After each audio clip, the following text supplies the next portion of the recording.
I started getting like my second win by the third act, and I was just like, "Oh, this looks so good."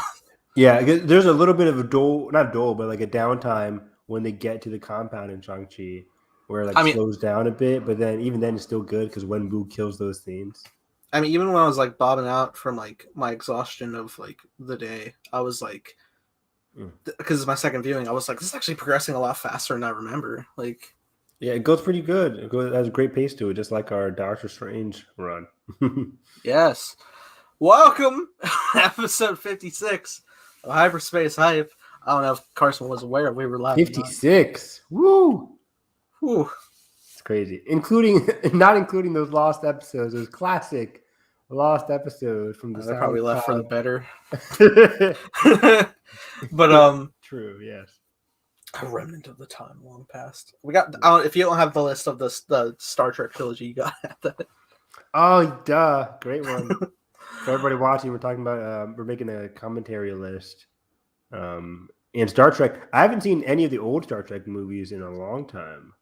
I haven't even really gotten to say see all of them, but Abrams. that'd be fun. Yeah. But yeah, joining us, we got Evan. Yeah, how's it going? It's been a busy, busy day. I am exhausted. This is the final week of Big Brother 23. I've been talking about it on the podcast. Whether this one, my cup of tea or commentaries, ever since I think it started in June or July. I think it was June. So final week of Big Brother 23, but the season goes on for Survivor 41, which is fun. And I'm excited I'm to talk so about ready Vision. for your tweet. Bittersweet end to hashtag BB23, but we live on with Survivor. We'll get them. I said Survivor 41. Survivor comes on at 8 on Wednesday, then Big Brother ends on from 9 to 11 Wednesday night. It's crazy. It's gonna be busy, but yeah, I'm excited about talk about Visions because this was a show I've been looking forward to ever since it was announced at the Disney Plus Day just last year. So that's going to be very exciting because I love anime and I love Star Wars, and Visions gave me everything I wanted. Also joining us, we have Carson. Yes, what is going on? Super pumped to be talking Visions because I've been thinking about it nonstop since I did it in 2 nights. I watched the first 4 and then I guess the last 5. Yeah. Mm-hmm. The next day, and man, I just want to rewatch them so much already. Like, I just want more of it, and I can't wait to like discuss some of those. Like, it feels weird to say plot, but some of these characters are like so deep in 20 minutes. I'm like, oh my god, I need everything. So, how do they do it? Yeah, I'm interested to see what you guys think of, like in terms of the most like fleshed out characters because characters did get a lot of time to shine in a lot of these episodes, and it was interesting because what I loved about Visions was that I wanted more of it, and listening or reading about like why they come up with the duel as what to make a book spinoff of, because the duel you didn't really get much from the main character, but in the other ones you kind of had their like call to action per se in their episode. So making a book about it was really difficult. So that's why they went with the duel. Even that being said, I still would love a book about like the Ninth Jedi or Village Bride or anything really. But yeah, it was very interesting because a lot of the characters were still very good just for being in it for like 13 to 20 minutes. So loved it. Well, I'm hot off the presses my first time. You sure are, Nathan. When did you watch it? Just for our listeners and watchers here. Like 6 o'clock. It's about to be 10. I messed up the stream by 9. Like it was like 8. It was like 8:35 by the time I was done. I was like, all right, thumbnail. I gotta compose this. I gotta set up the stream. Good thumbnail, by the way. I like it. Thank you. I recycled the fucking like hand thing from the like 2 thumbnails ago of our pod. Nah, you can just do that. That's fine. I plugged the others. I was just like, I'm gonna take like posts of my favorite episodes. But yeah, good stuff. Good fun. I have to say we go through each episode as it was in the premiere listings, and we'll go by each, and by the end we'll do a ranking. Yeah, let's do that. We'll do rankings at the end because all of our rankings might be very different. No, not in this time frame. I asked Nathan what's taking you so long with these Visions episodes, and Nathan's sleep schedule is destroying him from the inside. It really is. I still need to watch Party Thor. Wow, yeah, you didn't watch that one. I watched that on Friday. Good episode. Anytime you guys beat me in Marvel, it's not a good day. It's good. It's good. That's what I mean. It wasn't the best episode, but it was still all right. I got some. I don't know if it's hot takes, but I got some like criticism about the episode. It was just some things really rubbed me the weird way for a Party Thor episode. I'm like, what's going on here? Oh no. We'll talk about that on Tea. Michael Tea. No. I'm the fucking shill. Like, I know. but anyway, so first episode we had The Duel. Yes. A wandering stranger with a mysterious past defends a village from powerful bandits. This was a good one. I'm trying to. I should have looked this up beforehand, but the studio behind The Duel. I want to shout out the studios before we do them. But yeah, this was a really good one. This is one that was hyped up a lot from the trailers. Let me see here. Yeah, produced by Kamikaze Doga. And yeah, this is the one that's getting a book spinoff as well. And this was a fascinating one to watch. The animation really worked for me here. It was the Kurosawa-esque. Yeah, it had a huge big Kurosawa-esque feel to it, from the color, the cinematography, the music was really not dated, but it was really from that era. It felt like, Yeah. and it was just really cool. I love even from the premise, right? The premise of that we've seen 1,000 times before, where a guy goes to a village in Star Wars, has to rescue people who are getting harmed by the locals. Is it the Seven Samurai? Or yeah, Seven Samurai kind of thing. Well, it's like I think it's like Yojimbo actually, because I just rewatched that. Oh, true. Yeah, that one's a little different because he goes from both sides of the people in the town and tries to like swindle them for the most money and plays them against each other. Yeah. But it's still like the same like stoic guy like sitting there like like this conflict. I'm whatever, and then he just strolls out there. Make sure my droid is ready by the time that was the so tea. Cool. Yeah, make sure my droid's ready. He has the tea thing popping up. Fucking holes in that droid. I'm like, all right. It reminded me of like Return of the Jedi. Really, I thought like the droid would pop open his lightsaber or something, and he would like catch it or something. But yeah, missiles, man, it's so cool. Yeah, this was a good first episode because it showed how wild Visions in general was going to be. It was a very good primer because we got a lot of cool Star Wars references from people inside of a probe droid. A Trandoshan was one of the people attacking the Empire here. And even then, the Empire in this case it looked like the Empire, but we also saw some like First Order designs as well. So again, it was telling us Visions doesn't really matter what time period it is. Had the Stormtrooper modes with like the backing of a samurai helmet at times. Astromechs with straw hats. Astromechs with straw hats, which reminded us we saw the merchandise in Boba Fett with the straw hat wasn't really on that episode. We got a fucking umbrella attachment. So cool. Yeah, to the Sith it looked character. Awesome. It seemed like the tech of that was like the saber goes into the stream that then spurts off. Which is wild.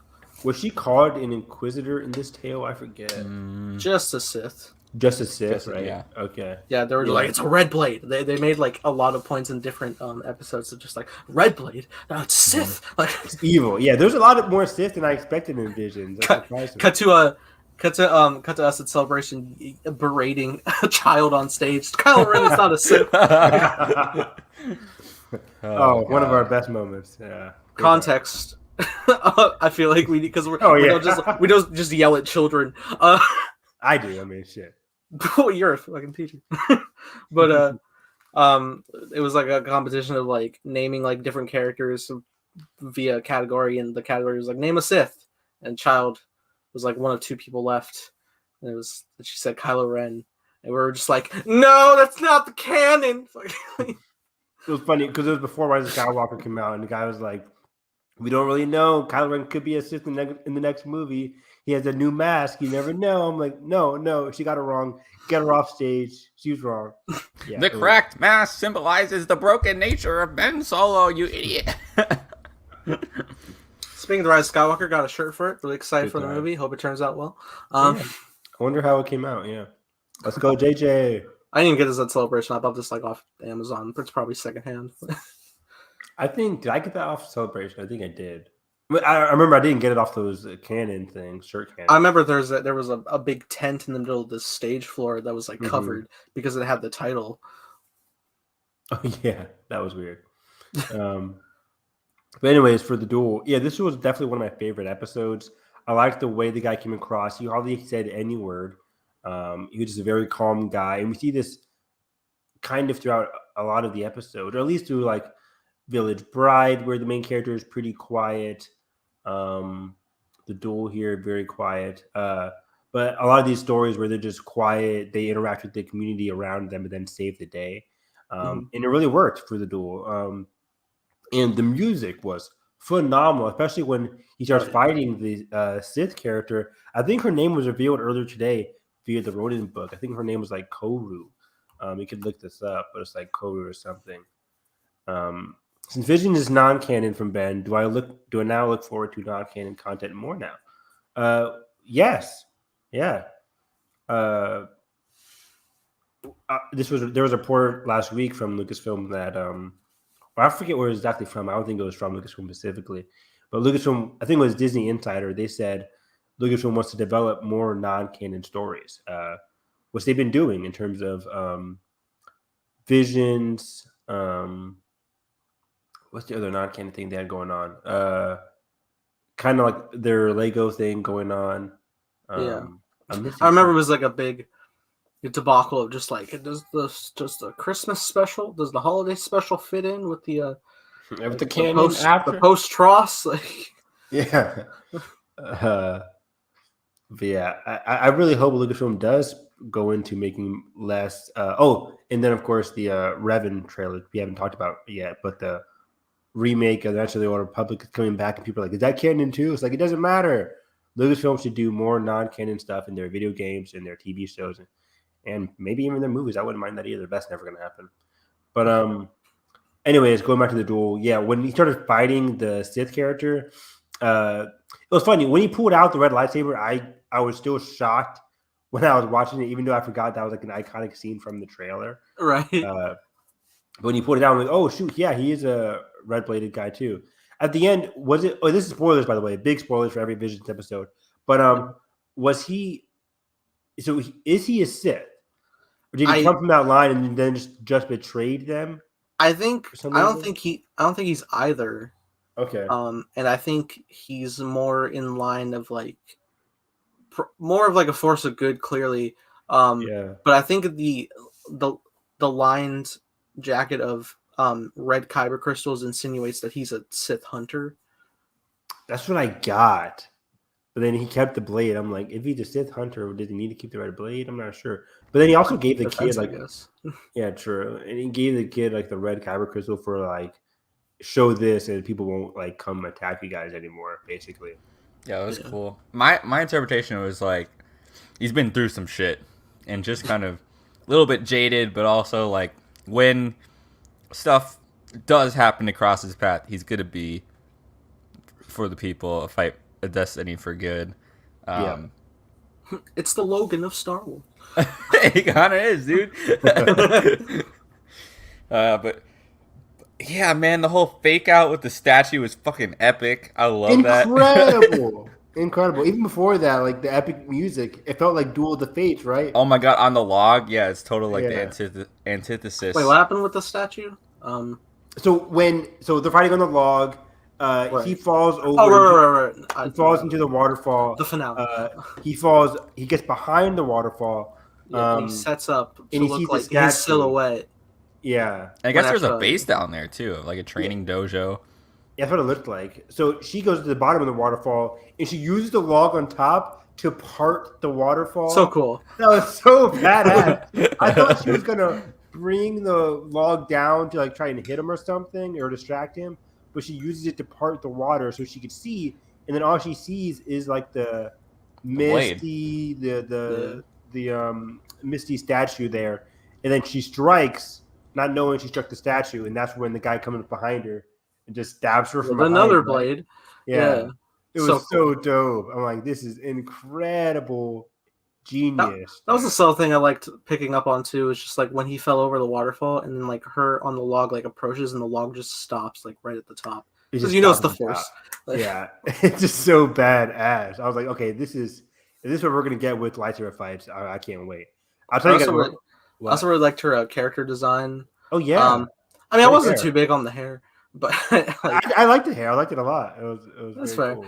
I mean, I mostly like the whole like cloak figure look with the mask too. Just like whole like mouth on mask designs from like Japanese culture. So awesome. Yeah. Really cool. You wore those all the time in Ghost of Tsushima, right, Nathan? I just know. not the big thick overly like obvious ones, except the crack mask because it's the duality of man. Quick side tangent. I was playing the DLC and I finished it up. And some of the side quests they give you like big armor. I'm like, I don't want any of this big armor. Just give me slimmed down. It's too flashy. Armor. It's so flashy. I hated that stuff. And the ghost thing is supposed to be sneaky. I always wear the ghost armor, even though it's not like the best in terms of like health and damage. I just love the ghost armor. I would love if somebody made a skit of like Ghost of Tsushima where you're Jin and you're just like, all right, we need you to free this village, but you have to do it stealthily. It's like, all right, got it. And you're just like in like all the clad armor, you're just like, like super loud stealth. But yeah, it was very cool. Like again, the music as they were fighting, I was shocked because I was like, "Oh, this is straight up like prequel era music here." Duel of the Fates. I was listening to. I was like, "Is it?" It's a new one, right? Okay. Yeah, but it's like in the same vein. But yeah, it was really cool. And then he was just helping out that kid in the main town who hired his own like mercenaries to help defend against the Empire and the Sith, and just seeing the classic cast of characters there was really cool. We had a Celestian. I love really cool. I love like the beginning and end of just like panning down and up from the stars, where like the stars look normal, but then starts getting to like that flicker effect of the Kurosawa style.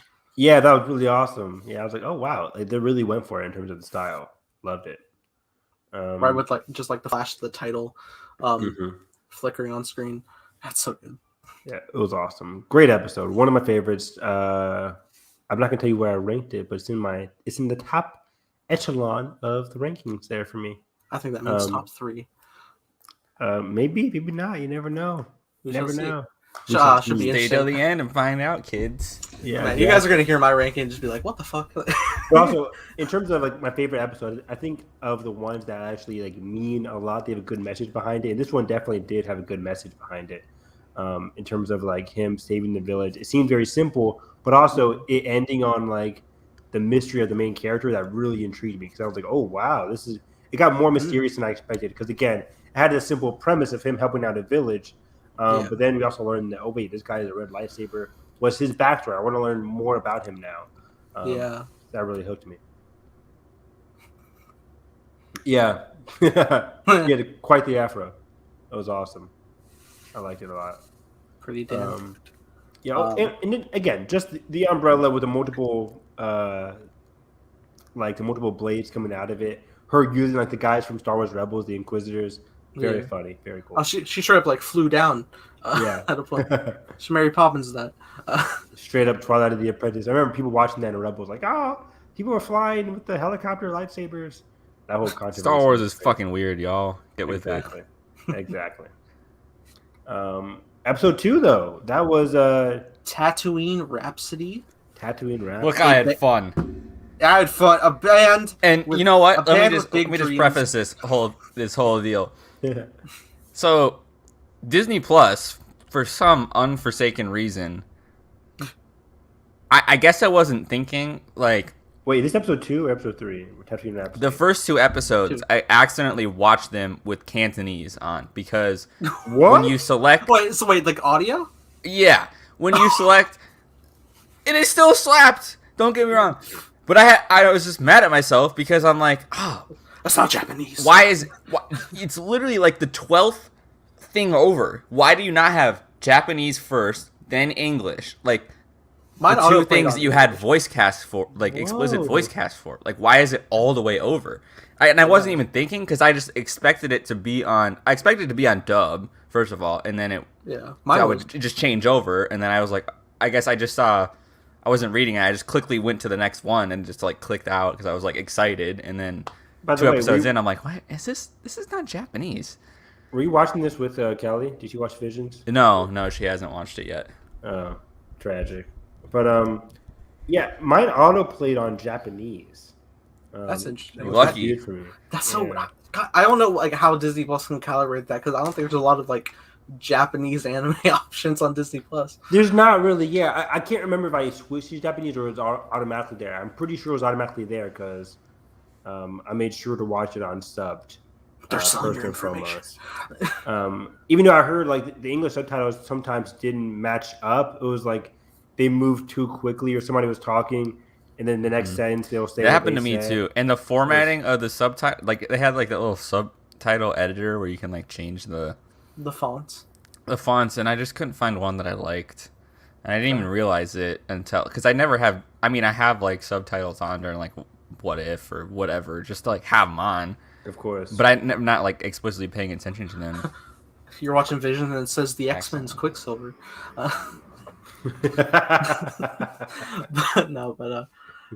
That's interesting for me because I decided just for like the ease of my like recording process, I watched it in dub, and I'm gonna go back and watch sub after. But I could tell like when they started performing the song, I was like, these lyrics were definitely translated to English from Japanese. These aren't like a rhyme flowing technique in our language, as is the usual. But I mean, it was just like this is definitely the English OP. That's a good point. That's a good point to make, Nathan, because people might not know, but like Visions was created like this was a Japanese like anime inspired thing. English came over to dub it. Because I read some articles. The first look came out, and like all the interviews with everybody, they were like just in their native tongue. It wasn't English at all. Exactly. So it was very interesting because a lot of the English voice actors said they had difficulty, and it was a fun challenge trying to dub the anime shorts here because again, it was all from like Japanese origin, so it wasn't just like, oh, it's in English first and then they'll dub it in Japanese. No, it's the other way around, just like a classic anime. So that was an interesting thing. Yeah, I haven't watched it in dub yet, so I'm very curious how the rhyme went at the end because they were jamming out there at the end of the episode. I'm curious how. Just Gordon-Levitt. The Cantonese version it was slapped. Gordon-Levitt? Yeah, he's the English. The Cantonese version. It did.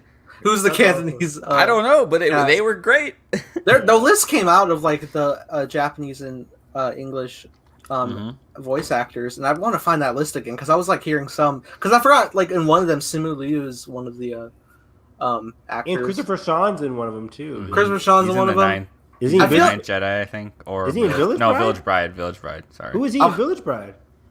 I think the guy, the best friend, the older guy.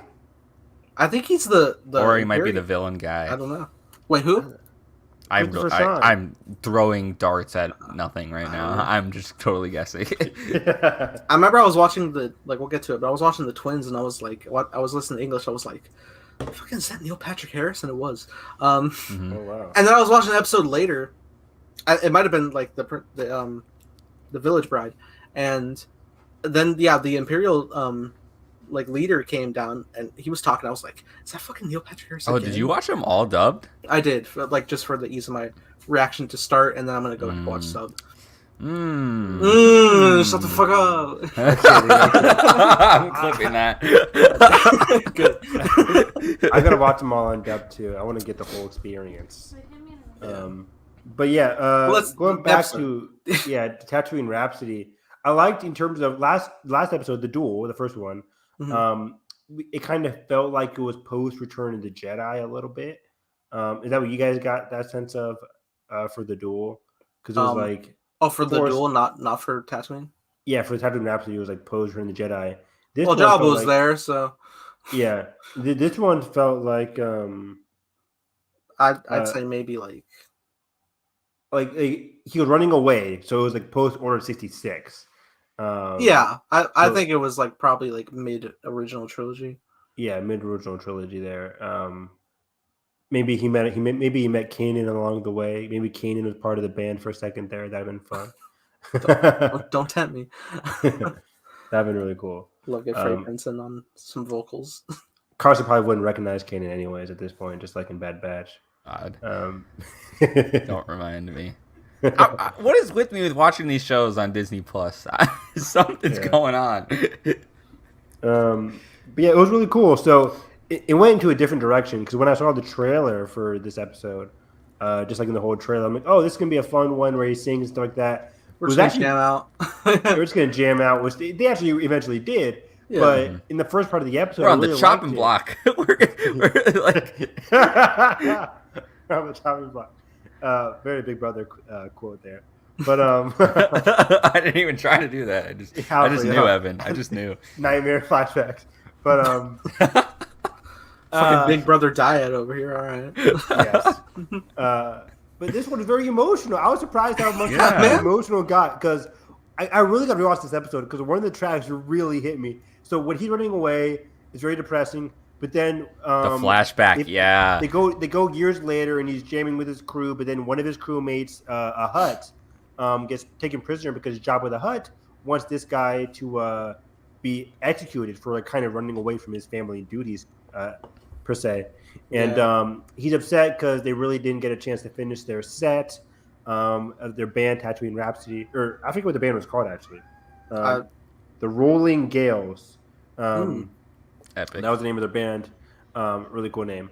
And he's depressed because his best friend was the one that ended up saving him. They flash back here. In anime, classic use of flashbacks in anime. Anime always loves their flashbacks. And this flashback really hit. I was like, oh, wow, it's actually very emotional where he's thinking back about his time because his best friend was the one that saved him.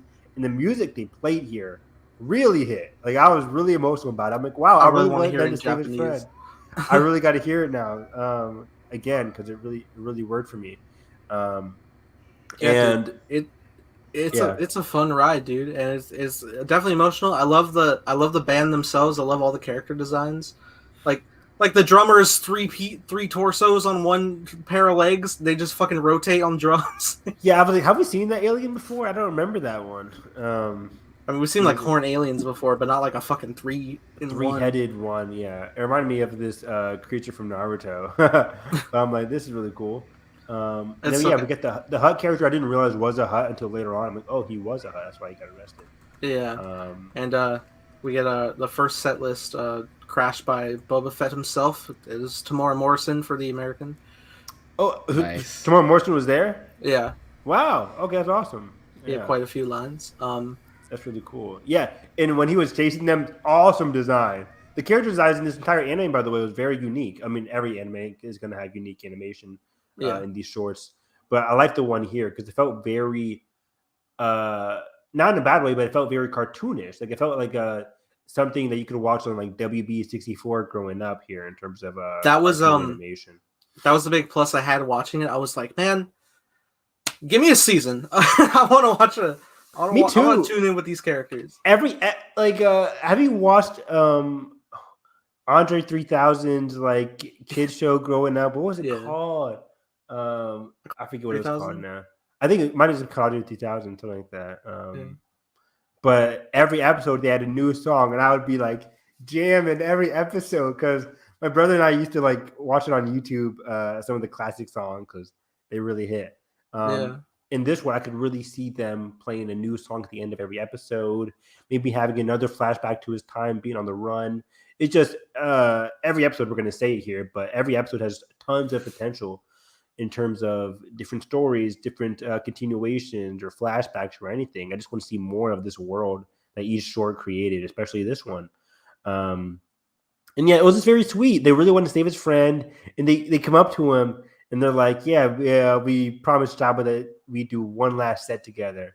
I'm like, oh my God. It's like so sad because like Carson said, they're on the chopping block and they have to play one last set. And they show that flashback.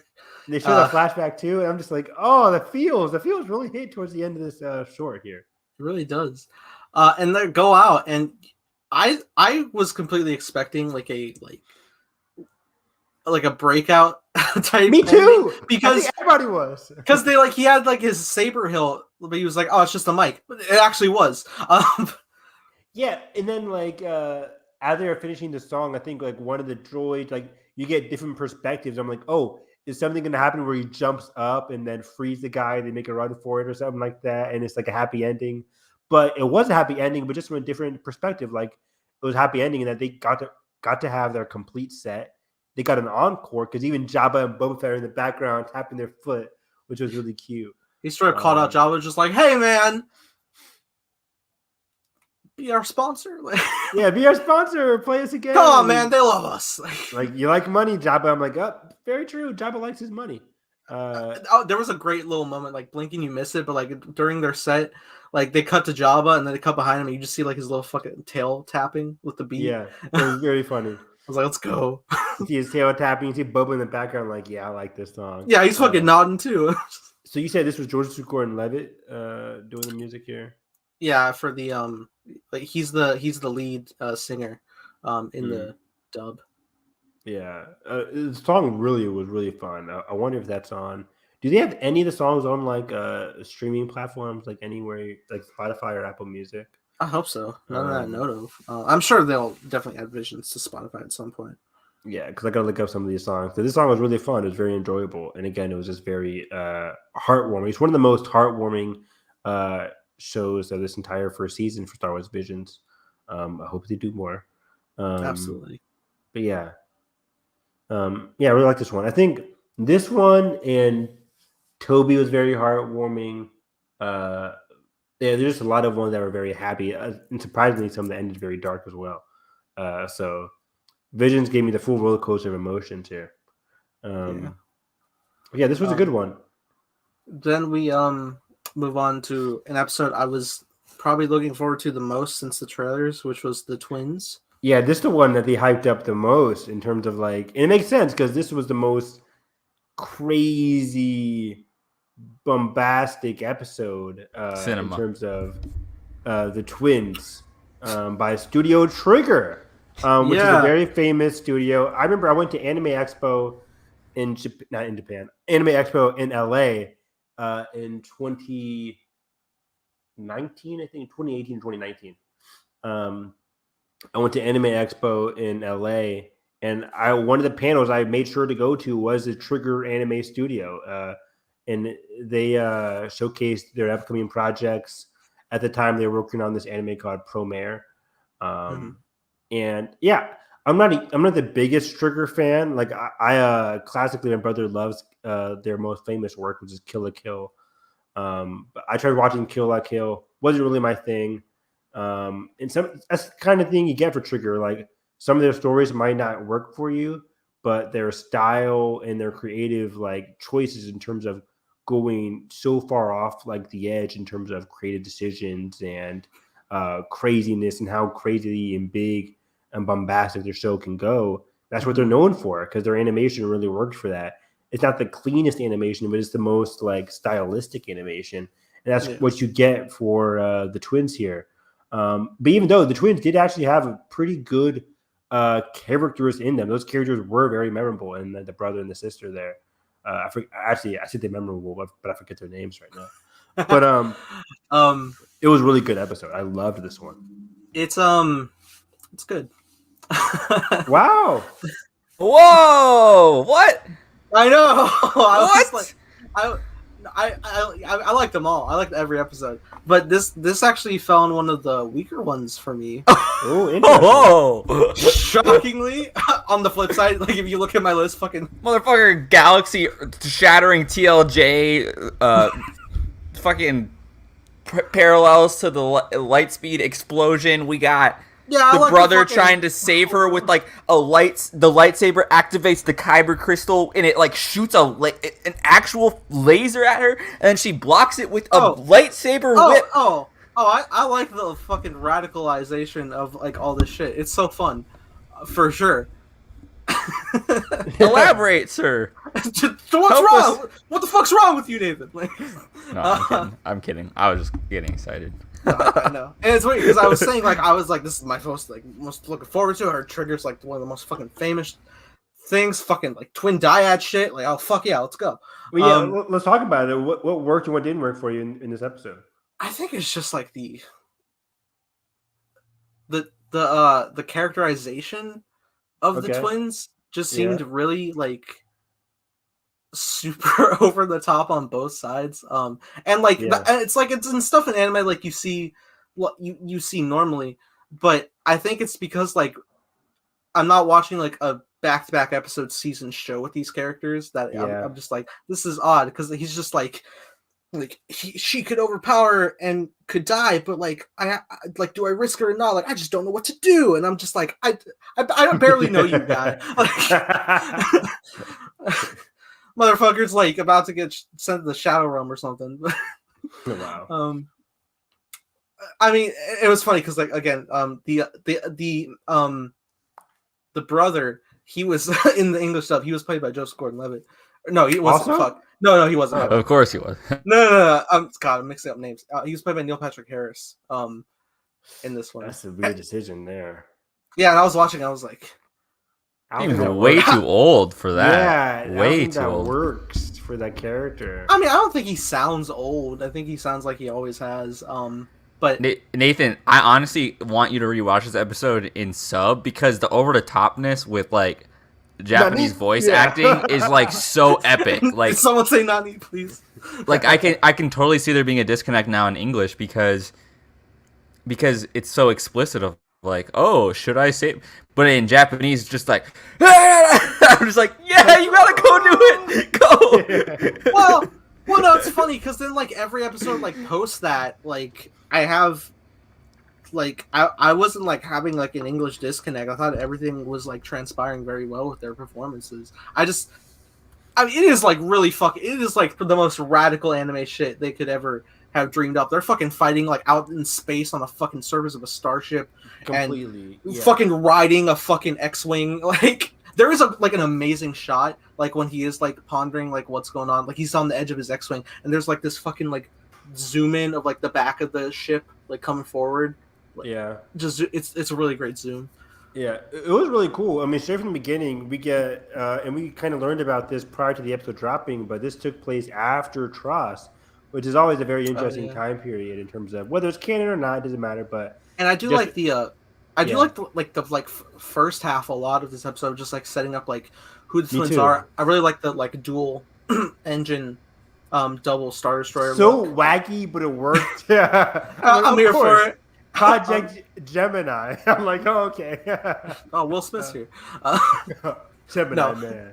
But I like the setup of just like the destiny of the twins and just like I love their suit designs. It's very like Vader-esque, like right down to like the grill on the chin. Mm-hmm. And you get that flashback to them as they were getting experimented on by the acolytes from. It looked like by the acolytes from that planet at the end of Tross there, Exegol. Along with the two, or I guess the main droid, that C-3PO looking droid. Afra's droid. Yeah, it reminded me of Afra's droid. I forget the droids now. Do you remember the Afra's droid, Carson? It's like evil. I always just telegraph it in my head when I'm reading. I'm like, oh, evil C-3PO, evil. Yeah. It's like BT. Maybe I'm thinking of BT-01, maybe. Like the evil R2 is also the name. BD. I think she calls him BD and whatever. Yeah. But evil C-3PO kind of reminded me of that. It was really cool because he was kind of like a father figure to those two twins, and they were experimented on by the dark side, which is really cool. They're created and experimented on by the dark side, but as is in Star Wars, the one of them turned out to be good. And also, it was very interesting because it had a little mystery early on. You're like, why is he betraying the group? They're both groomed to be from the dark side. Why is he really doing this? She stops him when he has like the kyber crystal in his hand, and she says like, "Stop this! Just bring it back to me, or we won't kill you." He's like, "No." She's like, "We won't alert the Republic," or something like that. He was like, "I don't care about the Republic, and I don't care about the Empire." And I'm like, "Wait a second. Then why are you really doing this? Like, what's going on here?" It was very sweet that later on we get that awesome flashback, courtesy of just being anime. They're in the middle of a huge fight. We get this weird flashback because it just works. And where he says he's doing this all because he had a vision of her death. I'm like, that's freaking amazing. And they awesome. went like real introspective because they were like both viewing it. Yeah, I was like, oh shit.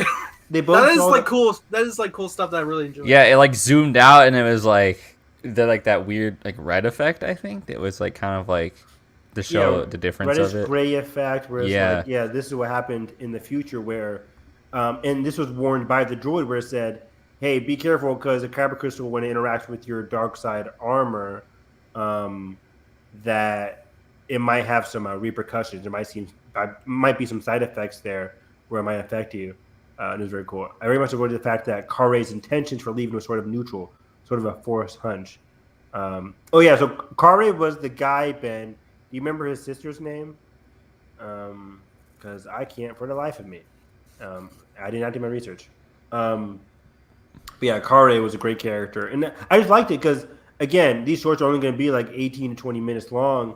But just getting that emotional characteristic, that emotional motivation for him was really cool. He wasn't just doing this because it's the right thing to do for the Empire, for the Republic. No, it was because he loved his twin sister. He did not want her to die.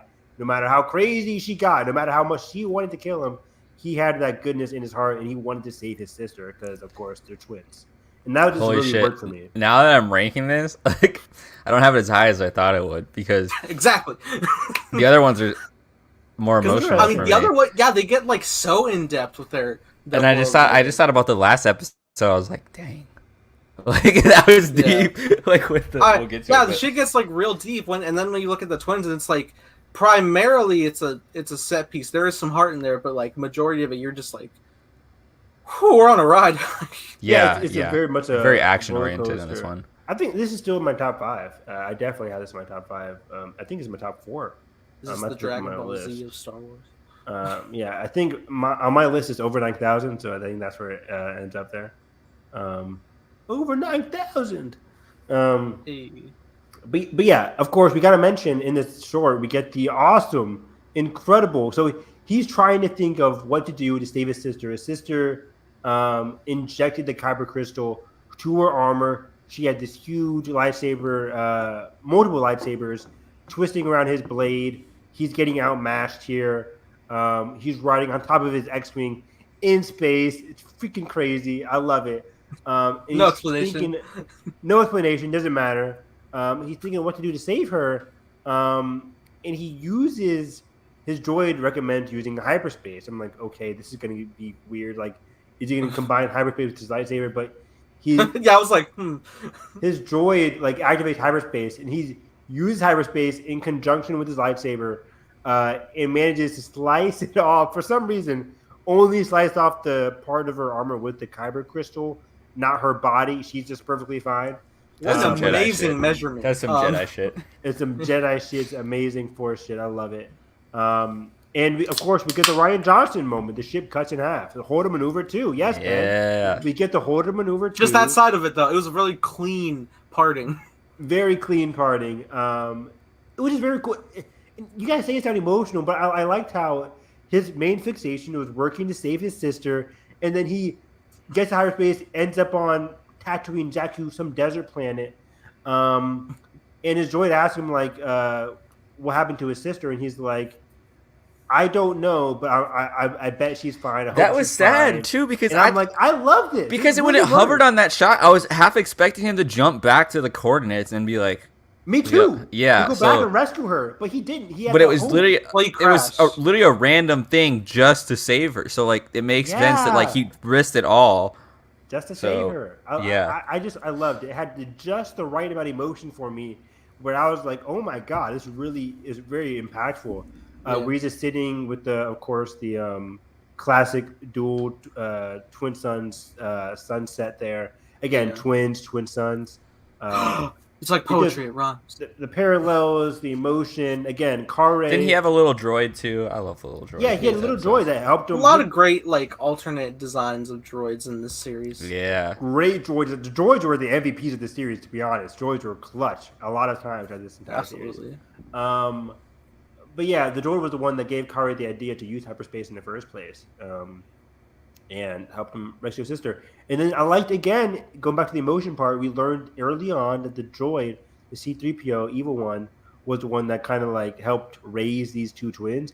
And he's the one that helps rescue Kare's sister at the end there, even though it's funny because she's wearing Ben told me is her name.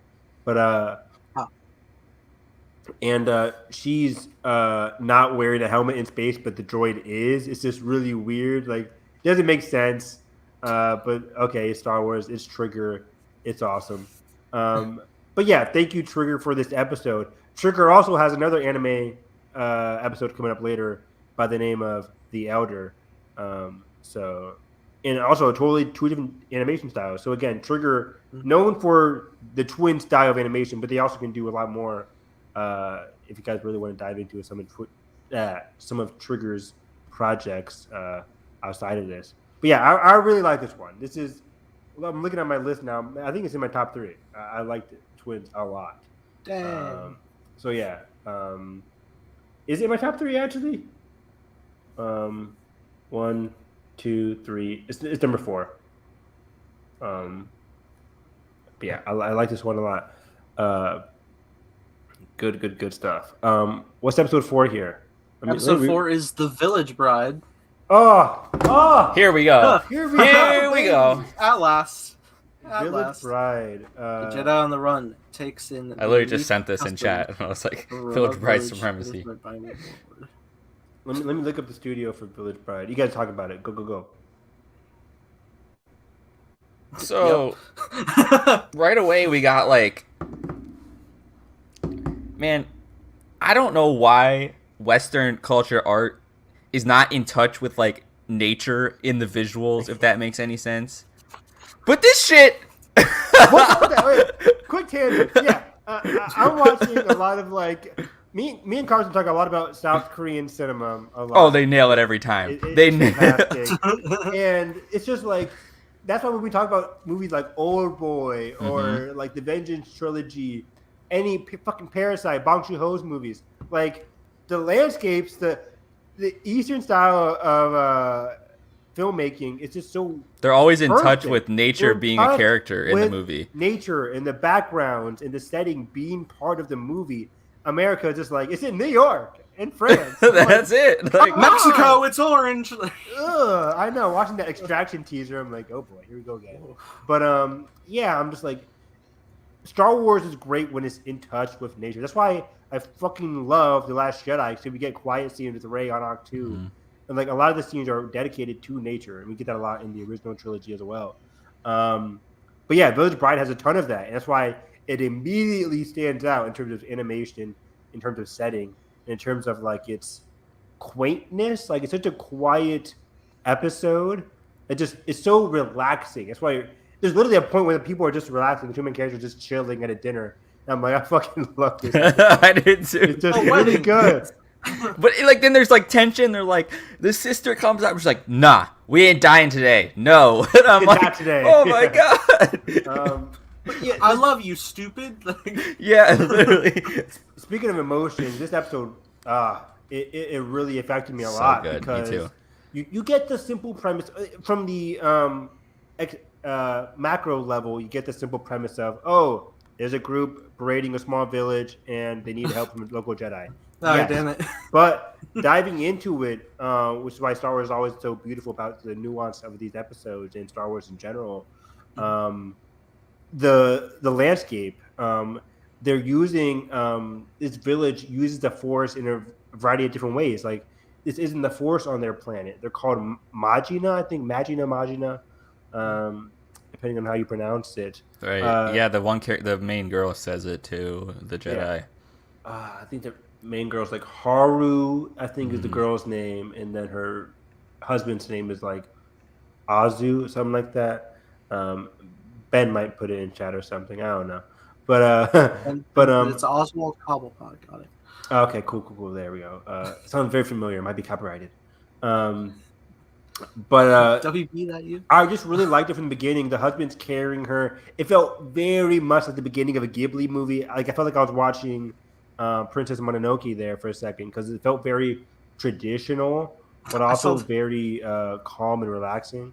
Every time now, I just like see somebody like carrying like another person on their back, just like that. Like my brain's just like Demon Slayer.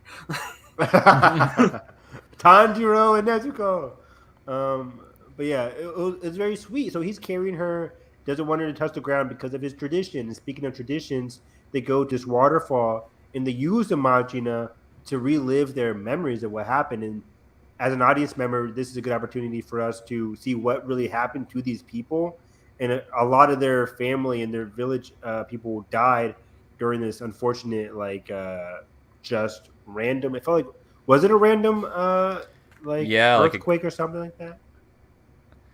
I think so, because during the whole thing, I didn't know it was a flashback. I thought they were literally changing the landscape on Oh command. no, No, I thought it it was was a flashback, right? Yeah. yeah, Okay. Oops. I was like, what new force ability is this? Holy shit. I thought so too, but I think the visual clue it is like it goes like all like blue in a sense. Yeah. And like a lot of the rocks start like going back to like how it used to be, like they're reliving a memory. Mhm. I thought this was where like her sister died, but we get, of course, we see her sister is alive later on. But yeah, I'm forgetting some of the plot of Village Bride now. But either way, our main character here, F, is observing these two people when she's with her master's best friend. I forget the guy's name. Her master's best friend is the guy she's traveling with, and he's kind of like a surveyor. If you guys know what surveyor are in terms of like early like settlement period, surveyors are the one that like surveyed the land, measured the land, or whatever. He kind of seemed like that to me. He was just like looking, he just observing the land. It was very cool. He seems like one of those people who understands who the Jedi are. He's best friends with her master, and he's just really helping her along her journey in here. Yeah, Ben, the score is so probably good. the best part about this episode. Really is the score. By the way, score is the character score of the released individually? I asked Nathan that before we started the podcast. I don't think it is yet. Oh, I that's just a fucking crime. got here on Vision. That's a goddamn crime. Y'all have had 5 days. And also, can we just talk about the Jedi's arc in this? Because I think it goes underlooked that she has like kind of this insecurity I got that she has a scar going on her face. Yeah. And that's why I feel like she was wearing the mask. And then by the end, in her big hero moment, that she takes her mask off and is like, just like, oh man, I can't describe it. It all just works so well with her confidence of coming forward and stepping up for these people. I don't know. It just really got me for some reason. It just felt so layered in 15 minutes. Like, it's just crazy. It did. It felt so layered. It was very powerful impact there at the very end when she like. One of my favorite moments of the whole series is the little boot, like, Star-Lord rocket thing. I'm like, oh my god, it's a heel! It's a rocket heel! And like you said, Carson, she doesn't go out of her way to say, like, this is what's wrong with me. Right. She doesn't outwardly say it, but you get it through the reaction she's having, A, with her master, and then B, after the dinner, you can see the way she's reacting to how her sister, or not her sister, to how the princess is getting treated. Right. She realizes that the separatist, and just cluing us into the time period here, this seems to be during the Clone Wars, the separatists are going to this village here, and they terrorized it earlier on when they're coming back. And in order to save their village, they want to use the princess as collateral, basically. As I think it's after Clone Wars because after Clone Wars, they said they reprogrammed battle droids. Oh, you're right. Yeah, it's reprogrammed battle droids. So yeah, it could be after Clone Wars. Interesting. Nice hearing. And I don't know if it was different in like Japanese, but they got the whoever does the voice of the battle droids in Clone Wars for this. D. Bradley Baker? Somebody else? No, who am I? Matthew Wood, maybe? Matthew Wood, maybe. Yeah, I'm terrible with voice actor names. Or whoever like does like the. Like, I think it is. What's Matthew going Wood. on? Like, That's awesome. that was here in the sub or dub. But yeah, we don't know what's going on with her, but you can tell she's very uncomfortable with the current situation. She doesn't want this innocent princess to get taken prisoner just in order to protect the village. It's not right. In place of her grandfather too. Yeah, exactly. Yeah, you're right. Yeah, that was part of the main thing there in place of her grandfather. So she's sacrificing herself in place of her grandfather, which again it gave me very strong Ghibli vibes. Princess Mononoke. Trying to think of another one, but I think Princess Mononoke is the closest thing I can come up with. Porco Um, Rosso. God, that's such a good comparison. That's probably I love this. Porco Rosso is Yeah, I was like, what? No, I sorry. Princess Mononoke. Princess Mononoke. Sorry, I caught it in the wrong. I literally just heard. I was zoned out. Heard Princess Mononoke. Was thinking in my head, oh my god, I love all that, and I love all this, and now I'm seeing that, and I'm seeing.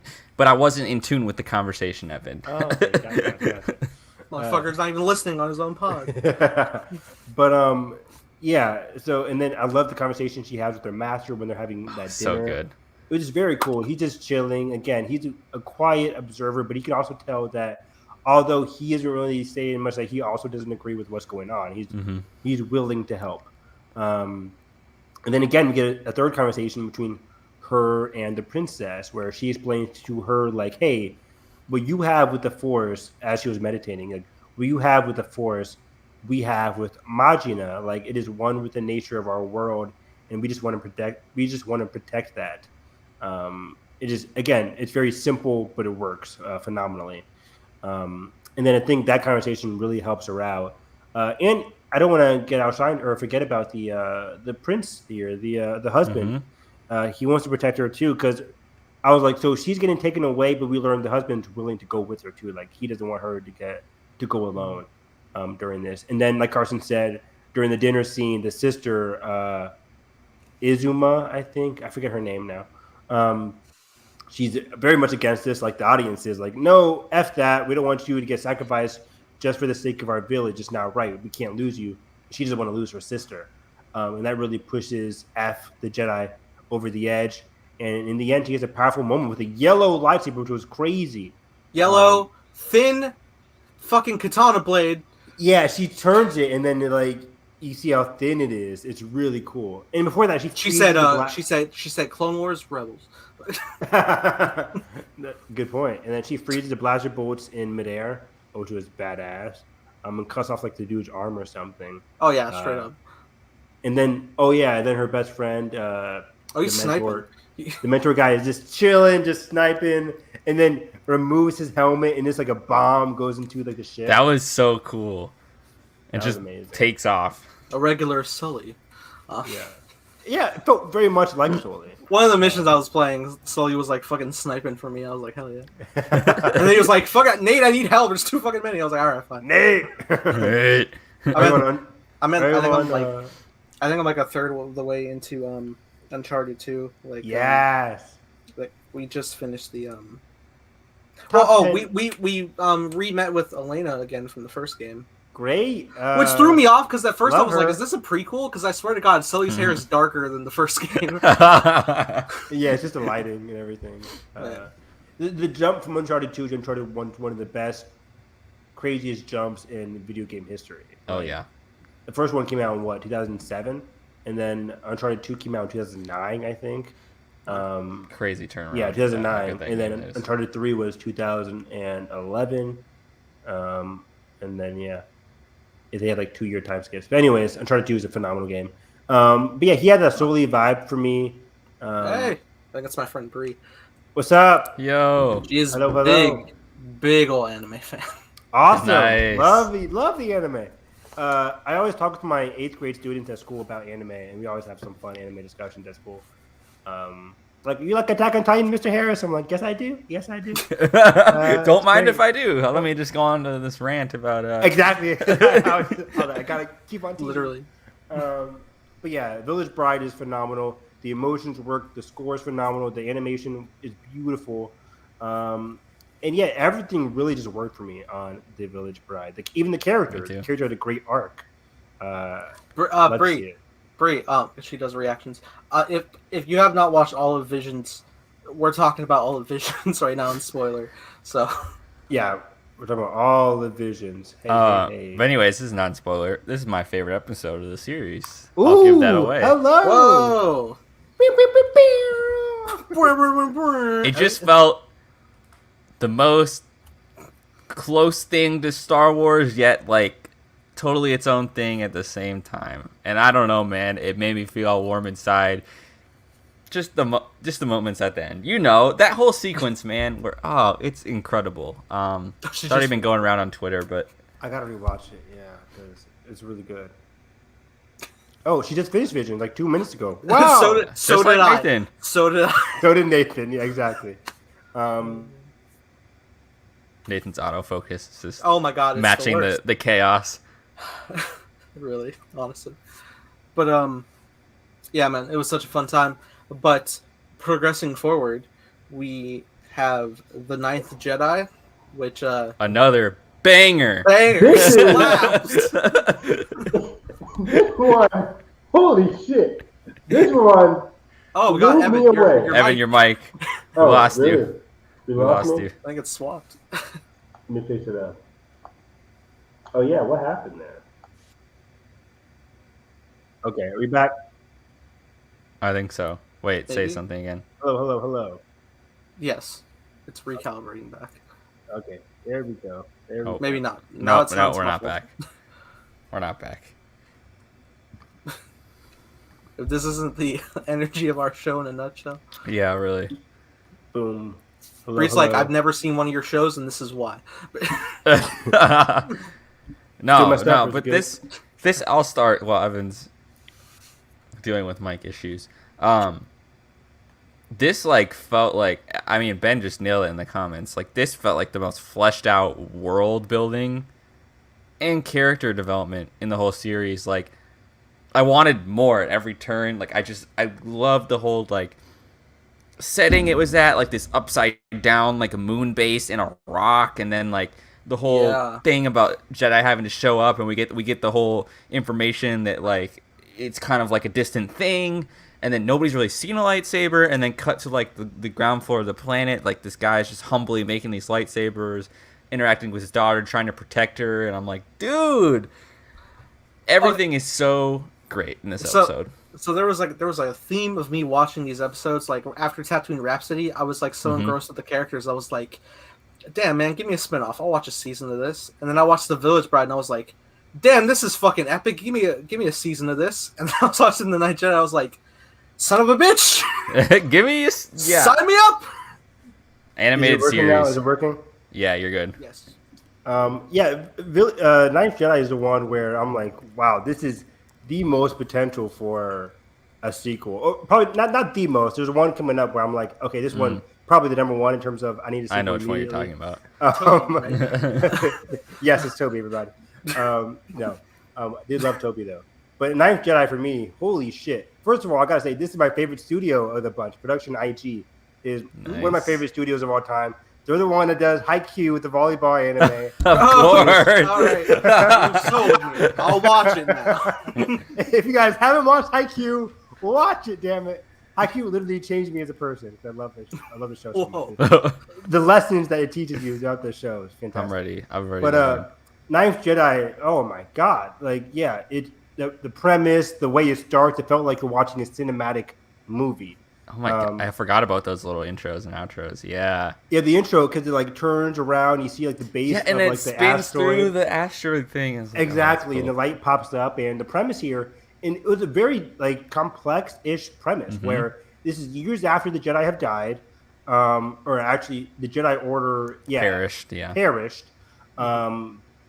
And now there are Sith hunters looking for the remaining Jedi. The Jedi, as few as they are looking for their lightsabers. That's the main crux of this story, where the Jedi want to look for their lightsabers, and they've become a hot commodity. And there's a certain person called the Margrave, right? Margrave, I think is his name, who's come into collection of how to recreate lightsabers, and he wants eight Jedi, I think, to come to his home base and collect the Jedi or collect the lightsabers to help fight against the Sith. Start a new order to fight against the Sith. Exactly. I think it was. I think it was 7 Jedi. Seven Jedi seven. were there that showed up. You're right. 7 showed up.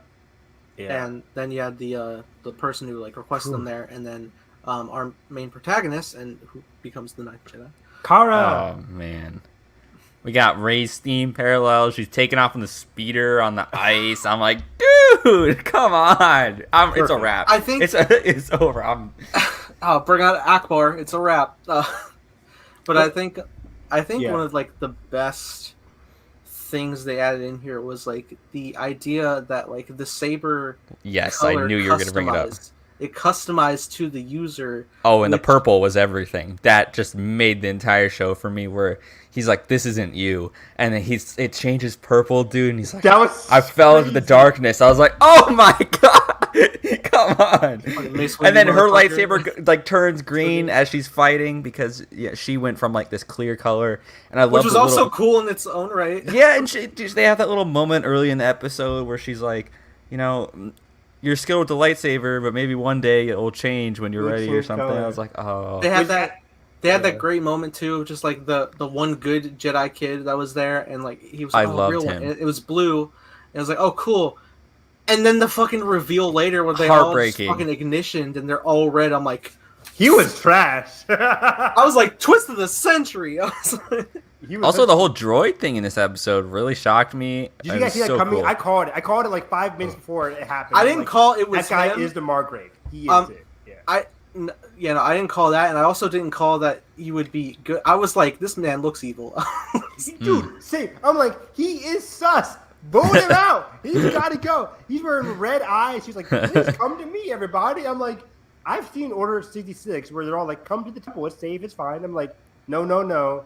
This is a trap. Come on, common sense. But I like how they twisted it on his head where he was actually good. The Jedi were the ones that were evil. I was looking at his hologram. I was like, this motherfucker looks like Thrawn mixed with Skeletor. This ain't fucking. Yeah, I think which was. But it was just a mask and stuff. Like. Yeah, I think that was of course intentional. Yeah. But man, yeah, that was really cool. But like you guys said, the fact that they had the whole premise here of lightsabers changing color due to one's like emotions and one's affinity to the lightsabers, perfect. Like it's not canon or anything, especially in recent canon. But it works so well for this. 100% and more in terms of like the story and the emotions behind this episode and Kara's growth. It was a good visual reminder of Kara's growth, and it came to use great effect when she's in a circle around those Jedi turned Sith or Sith disguised as Jedi. Mm-hmm. A great moment too. Awesome. I was thinking like when like the forces were coming through and her father had to send her away, and and then she was like, "Why are you acting like this is the last time we're gonna see each other?" I was like, "Oh, yeah, don't you fucking do this to me." That was Star Wars. I can't take it anymore. Yeah, he was hugging her. I was like, "This is a long hug, Dad." No. Yeah, this was some Galen Erso hugging Jyn Erso kind of. I've been in long hugs, man. That's not a good sign. The nuance was really cool because as he's fixing the blades, you saw that when he picked up a blade, it immediately shone blue. Mm-hmm. So it's like, oh, so this guy is a Force user here. Because you think like, oh, he's just making stuff. He might not be and it wasn't telegraphed at that point because we weren't really versed in like the whole color thing yet, which was cool. And then he starts using the Force, right, or something. Yeah, I think he like Force pushed some objects later. Mm-hmm. When the two people come in after she leaves, they fire at him. He like blocks it with his hand and it redirects it and blows up, of course, the entire compound. Oh yeah. So he blocks the lightsaber with the bolt with his hand. I was worried he was going to be like executed, but he just got taken prisoner so far. Yeah, he was a boss. I thought he got blown up. Honestly, I thought they all died. But the two, did they say Inquisitors in this one, or were they just hunters? I think just hunters. Yeah, I think just not canon. But there's so many different shows or episodes here that use the word Inquisitor, like especially like which one? Like Toby especially said Inquisitor, but I think there was another one besides Toby that said Inquisitor. I forget. But either way, they came down to hunt the father because they wanted the lightsabers. But of course, the lightsabers were handed off to Kara, who goes off on a amazing. Star Wars is of course known for great chase scenes. I love the chase scene in Attack of the Clones. But this chase scene... Excuse me? I mean, I like a lot of the chase scenes in Star Wars. They're really good. No, I know. It was cool. Even Phantom Menace. Always a bigger fish. racing, man. Kind of a chase scene. Yeah. There goes Quadranero. True. There goes Quadranero. Yeah, Skywalker. Little Skywalker, stop! Skywalker takes it. That's Skywalker. Fucking smacks his head. I can't wait to watch. It's literally ingrained in my brain. I think we need the commentary, and so my love can fully reinvigorate again. Oh my god, me too. The prequels are great. I need saving. Visions didn't save you, bro. Oh, Nathan. High Let me Republic. just. You need to add the High Republic to your optimism. Star Wars is good again cocktail, and I'm telling you, it is so delicious when you like I am riding such a high, having dived into High Republic, all this stuff happening, and then watch this show. I'm like, Star Wars is I don't need everything to be for me. I've said that a million times on this podcast, Carson, you know what's but in I 3 feel months, right? I feel like I mean it now. I feel like I mean it. I was like, Carson, you know what's in 3 months? We get Book of Boba Fett. I don't even. It doesn't even matter. It doesn't even matter. I have the next Claudia Gray novel coming out. It's In fine. January. The Fallen He's a Star. queen. That's all I need. Ooh-wee. Alright. I got. But yeah, the chase scene was really cool. They're going through the forest. It really reminded me of Return of the Jedi. But then when she's on the ice and she gets out and she's running against the ice and just like slices the guy, like the physics, the animation, beautiful. calls her speeder back, hops right on out of there. Yeah, it was so good. incredible. And even the Inquisitor guy was like, "Damn, I got played." Yeah. He's just sitting there like, "Damn." And then you get a cute like Zootopia moment with the droid, and she's like, "Help me! I need to go to the meeting place up there." And the little slow droid was like, It's I drinking suppose. liquid. I'm like, what the fuck? I'm like, what are these physics? "Just talk Oh, I about just it." thought it was. At first, I I just was thought it like, was oil. yeah, so know. did I. But then I like looked and I was like, that looks like fucking normal tea or some shit. That ain't black. It was just very cool. Again, it felt very authentic and lived in. And then the story really kicks in when she gets to the meeting place. All the Jedi are there. She passes out all the lightsabers. Like, yay, thank you. I was like so full of the heart of like both this and the Village Bride of these episodes. But I think what really like kicked it up for me for this one was like when the duel did start. The flow of the animation. Oh my fucking god! Woo! And the lighting, the backlit Yeah. lighting. Fuck. Badass. Oh, wait. So did the guy reveal himself after they passed out the lightsabers to Margrave? Is that when he revealed himself? Or was it before? Yeah, so it was like that's yeah. it. Yeah, it was 'Cause right after they get that. surrounded. I think. Oh wait. By the way, the guy's name was Ethan, which was very weird. Oh, that's right. It's like it's just a Star Wars thing where you get names like F in the Village Bride or Kara in this one, and this guy's name is Ethan. True. Luke is already weird, but I've been so used to Luke. But Right. Ethan just felt very off to me. But okay, whatever. He was trash. He got his butt kicked every chance he got. But I'm just giving him a hard time. But Kara, on the other hand, going toe to toe with these Sith. Oh my god, she was killing it. I mean, this is probably my second favorite duel in the entire series. Was this entire in the entire yeah. Star Wars saga. no, I mean, in the entire Vision season 1. I mean, because it was just incredible, clashing back and forth. Then of course, what makes a good Star Wars battle is the dialogue and the Sith anger towards the Margrave when he revealed himself to be actually a Jedi. They're like, oh my god, like they got played, even though they tried to play Kara. Like, no, they got played by Margrave. Now, It really, kicked them up. in terms of Japanese style sword duels, we know how much I love the duel in Rebels. Yeah. And I was watching for a second. I was like, "Oh shit, this Vision's gonna overtake it." This is my favorite animated duel. It did not, but damn near. It's really good. You're talking about the Obi-Wan Kenobi and Maul duel? In Rebels? Yeah, Which from one? Twin Sons Twin Sons. Twin yeah. Sons, yeah. That's your favorite duel in all Star Wars, or just like what? animation. Animation, yeah. Yeah, that's a good one. Mine still might have to be Asajj and not Asajj, but Maul, Savage. Maul and Savage versus Sidious. Oh, that shit is so good. Just wild. It's peak fiction. It's so good. Motherfuckers George- like single wielding like against each of them. Yeah, George really just said, Fuck it. all right, Yeah. we're going Cardinal. all out. Yeah, it was bad. He's Sorry, using Maul. fucking lightning magic with Dooku. He's like, this is We're what I on it. wanted to do in Return of the Jedi. Me and What did you Nathan's do here? both favorite duels both involve Maul getting his ass kicked. Sorry. Oh, buddy. it's the only way to go. yeah. That's so fun.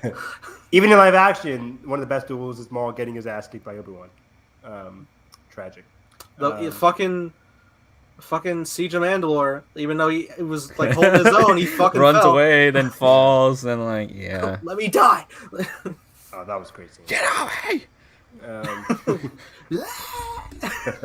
So good.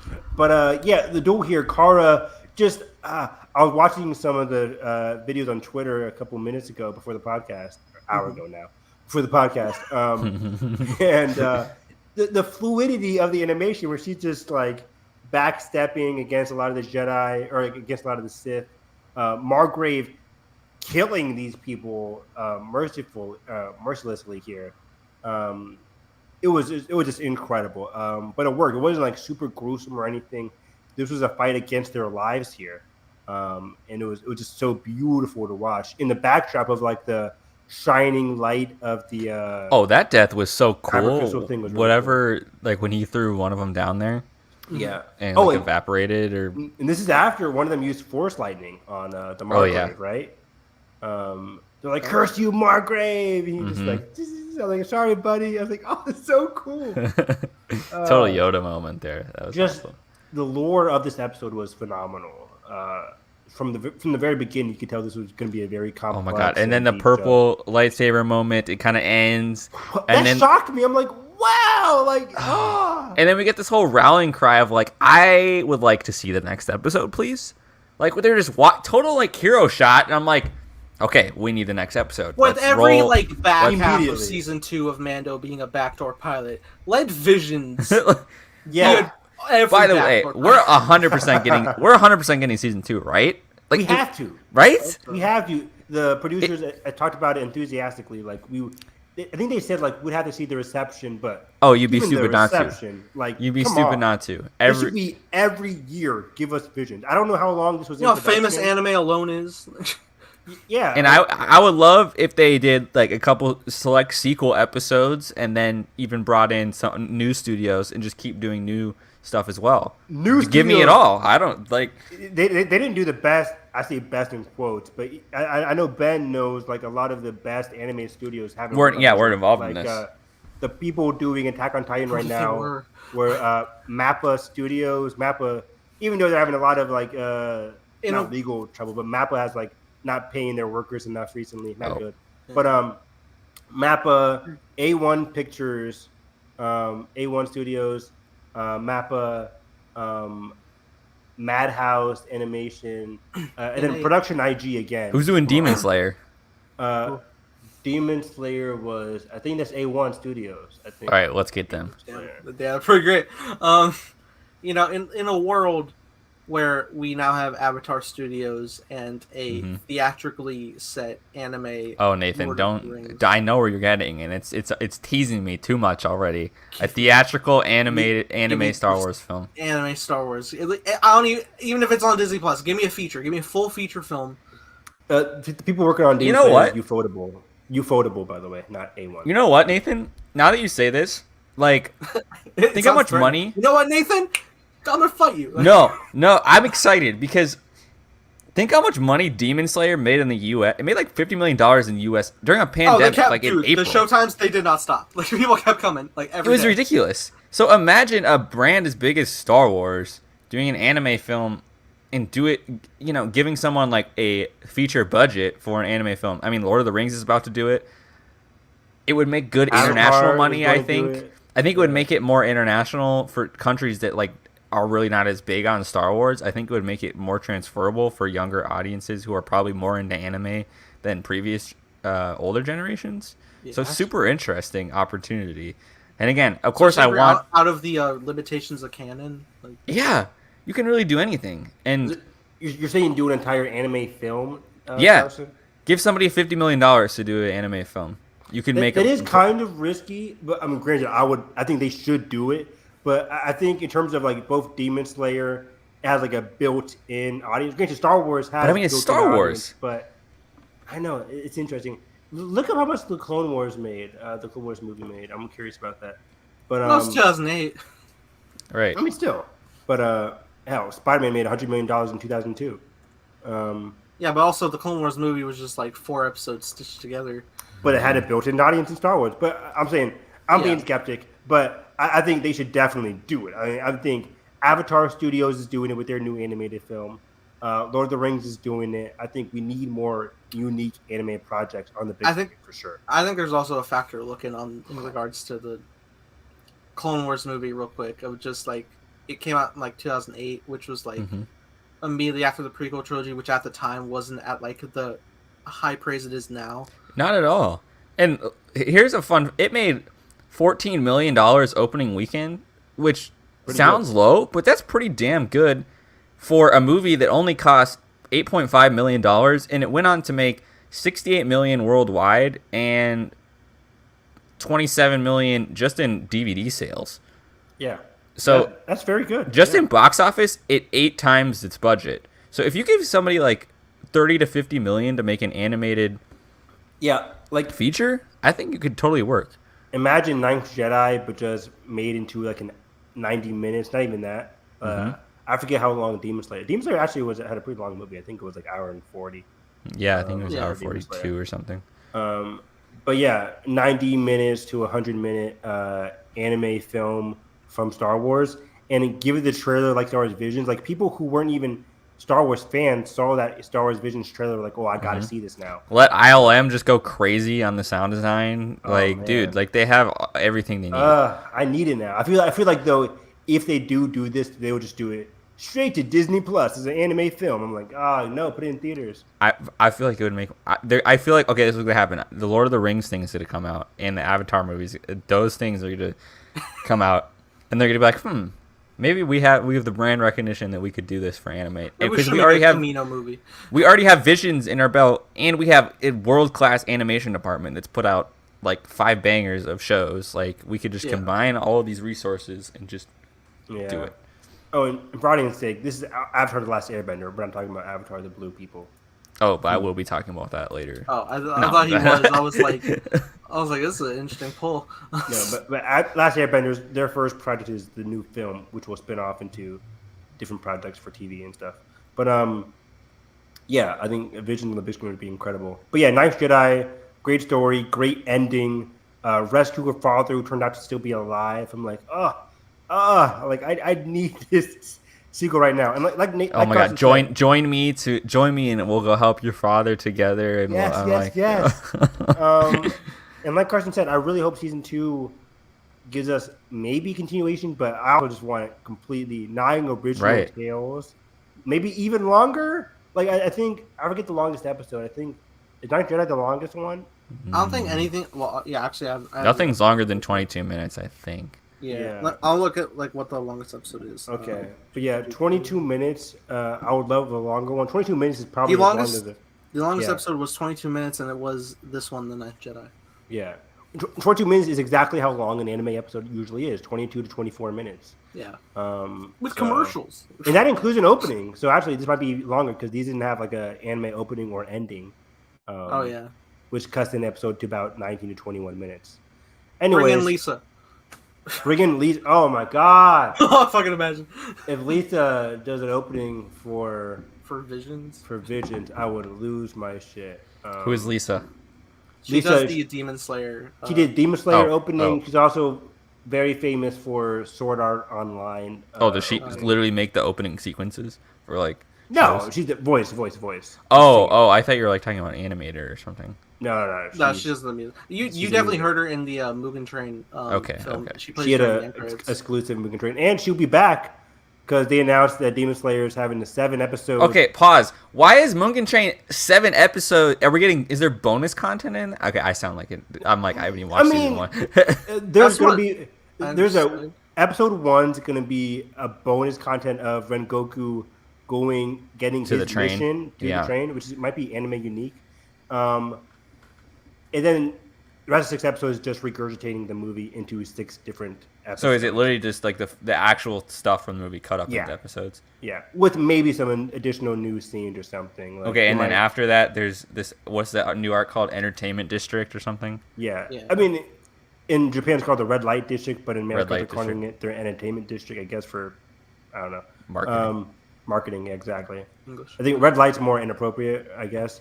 But, I don't know. Red Light District coming out December 5th, which is going to be dark. I'll be ready. But great. I'll be ready. It's going to be amazing. I'll watch Yeah, season yeah. 1 by then. You should. Toby. We can review it every episode. Demon Slayer on my cup of tea. Hey, no. Oh, I'd be so down actually. Yeah, But, actually, one anime the I'm gonna episode- keep up with. So what episode are we on for Vision? Just is up to Toby TOB1. 6? T0B1 Toby. It's episode Astro Boy? 6. This is episode 6. Yeah, Oh, Yeah. Okay. 6 out of 14 9, yeah. minutes. And I Toby, loved it. I mean, short, it's and I- ranked. It's ranked Yeah. lower for me, but like Mhm. I just so good, so wholesome. Come It's so on. wholesome, We're gonna have it. goddamn. It really you guys are gonna have, but even though you guys are gonna have it like blasphemy when I say where it is on my list, but No, I mean all the episodes I don't are doubt great. anybody that has this high. It's really good.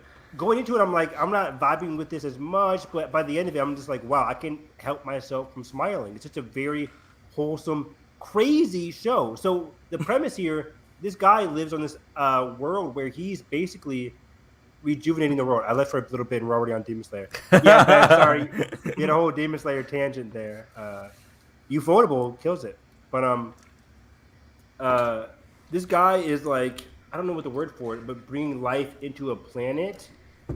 It gave me total. Okay, I don't know if this is intentional, but it totally looked like he kind of reminded me of Santa Claus and like a toy maker kind of, but like droid maker and like giving life. I mean, like classic tale of like giving life to these toys and purpose kind of deal.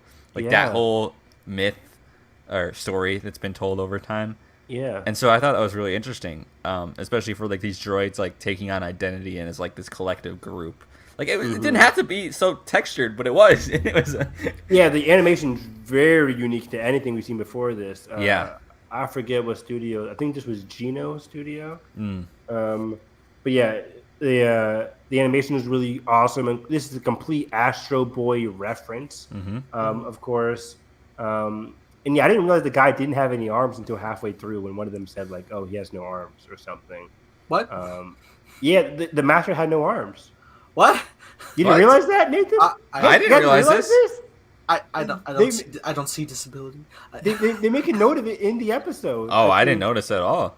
I guess that makes sense though for the I think having all the 2/3 of way droids in- and yeah. 2/3 of the way in, I think the Inquisitor said like, How does he build them? I beat your armless master" or something like that. But yeah, like you're like, how does he build the droids? But I guess he's very strong with the Force. As we see Fucking in the way, he didn't episode. have any arms. What? Yeah, he didn't Oh. he didn't have a left arm. And it One of makes those. that makes the whole moment of you were a Jedi Master like even more sweet because Yeah. he just like had no idea. I think either his left arm's gone or both of his arms are gone. Okay. But yeah, he was old, weak, but also very heartwarming. Oh, he doesn't have any arms. This is weird. Yeah, exactly. Oh my god. It's wild. Yeah. I get DMCA'd right now. I didn't notice it until later on, but I'm like, that's really cool. It gave me, as I was watching, I'm like, is this going to be like the tale of, what's this short from Fantasia, Mickey Mouse and Merlin? Oh. The Sorcerer's Apprentice. Sorcerer's Apprentice vibes. I swear, Not the Nick Cage. I got those early on, but of course, I actually had a good time with the movie.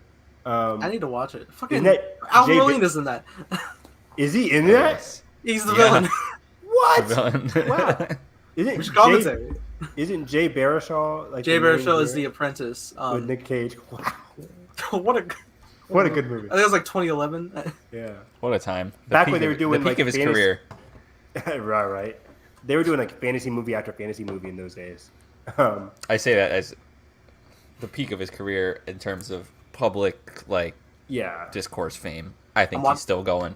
I'm watching He's like making heavily, bangers. I'm watching heavily comedic stylized interviews on like Disney 365. No way. 365. Oh. Good times. Everyone go watch Pig. Evan, That's a vibe. can you watch Pig? I'm sick and tired of you not watching Pig. Pig, It's so good. lamb, cow. I am. Nathan, have you seen Pig? No. Oh, get on it. Sorry, I'm just Get gonna it. Where watch can I Pig watch right it? It's a top 3 movie of the year. You can Top rent it 3, for like wow. $5, or It's like just actually- pirate it now. It's like if you don't want to pay $6.99. for it. I would never. Anyways, back to Toby. So his name is T0B1, and what really brought me like to love this episode was when like of course he wants to be a Jedi. That's a cute thing about it. But then we learned that the Master starts calling him Toby because he's becoming more human in a way, which is very awesome. cool. And it wasn't saying like being human is superior to being a droid. No. It was just him getting that humanity, but also coming into life. Similar to how the planet's coming into life, similar to how he was actually becoming his own person. Oh, God, it's so good. His name is T0B1, but they called him Toby. And I remember, like in our chat, Edgar was like, "Is he called Toby?" But I'm like, it works both ways because Right. his human name is Toby, but also his droid name is T0B1. Yeah, and he honestly kind of becomes Toby in a way after the Master hides him away, and like he has to come out and rebuild. And man, we talked about the animation style being unique here. It really showed in the fight. Oh my God, that was Wow, amazing! I'd never seen anything like that before. And The lighting of the lightning, like throughout the sky, and a lot of like dynamic angles with the the different like viewpoints. It's so good. yeah, man, and I would watch a short of the week with him going around and following out the mission on other planets, helping other people out, and sort of becoming a sage character to other We're getting people. a Star Wars droid show. Put that play with Toby. Yeah, dude. I don't know. It just ended so well for me. It wrapped up 14 minutes. Are you kidding me? And they got all that in there. I was like, wow. 14 minutes. Of course, it ends on a fantastic, like you guys said, that fantastic lightsaber duel. And he finally gets to fly. He gets to leave the planet. Which Also, it was really, yeah, he does. Yeah, and he wants to continue his master's message of like helping out where help is needed. He wanted to help that planet. He wanted to bring life into that planet. And he brought life into the planet, but then he also wanted to help out others. Like Carson said, I would love to have a sequel episode where he's helping another planet. Or maybe he can be the mysterious Jedi that helps out a village or something like that. So that was just very cool. My favorite archetype. Oh, I would love like a heist thing with him where he has to break out some droids and then kind of like give them motivation to like kind of come into their own. Yeah. Like after they're feeling lost or whatever. I don't know, dude. George Lucas, pause. Do you think George Lucas has seen these episodes? Because I feel like all these things would make him so happy. Like, Probably not yet, but I just imagine his favorite Clone Wars episodes are the droid arc. Like, dude, yeah, George is sitting like in his home theater, just like chuckling over like because some of this stuff, of course, he was probably thinking back on the Clone Wars when this animation stuff wasn't even that possible. Like, I got New Hope with the Japanese styles, like. Yeah, exactly. So I'm like, someone needs to give him the whole thing, and just I feel like he would love these, which is a good thing. Me too. And I just like the lightsaber duel between the Inquisitor who killed the Master, but then came out like. How much time do you guys think passed between him killing the Master and the Inquisitor coming back? I think quite a bit. Because he had to rejuvenate the planet. And then I didn't realize it later on, but the guy's ship changes too. I was watching Star Wars explain Easter eggs, and the guy's ship changes from different Inquisitor-type ships. I'd say about 2 minutes.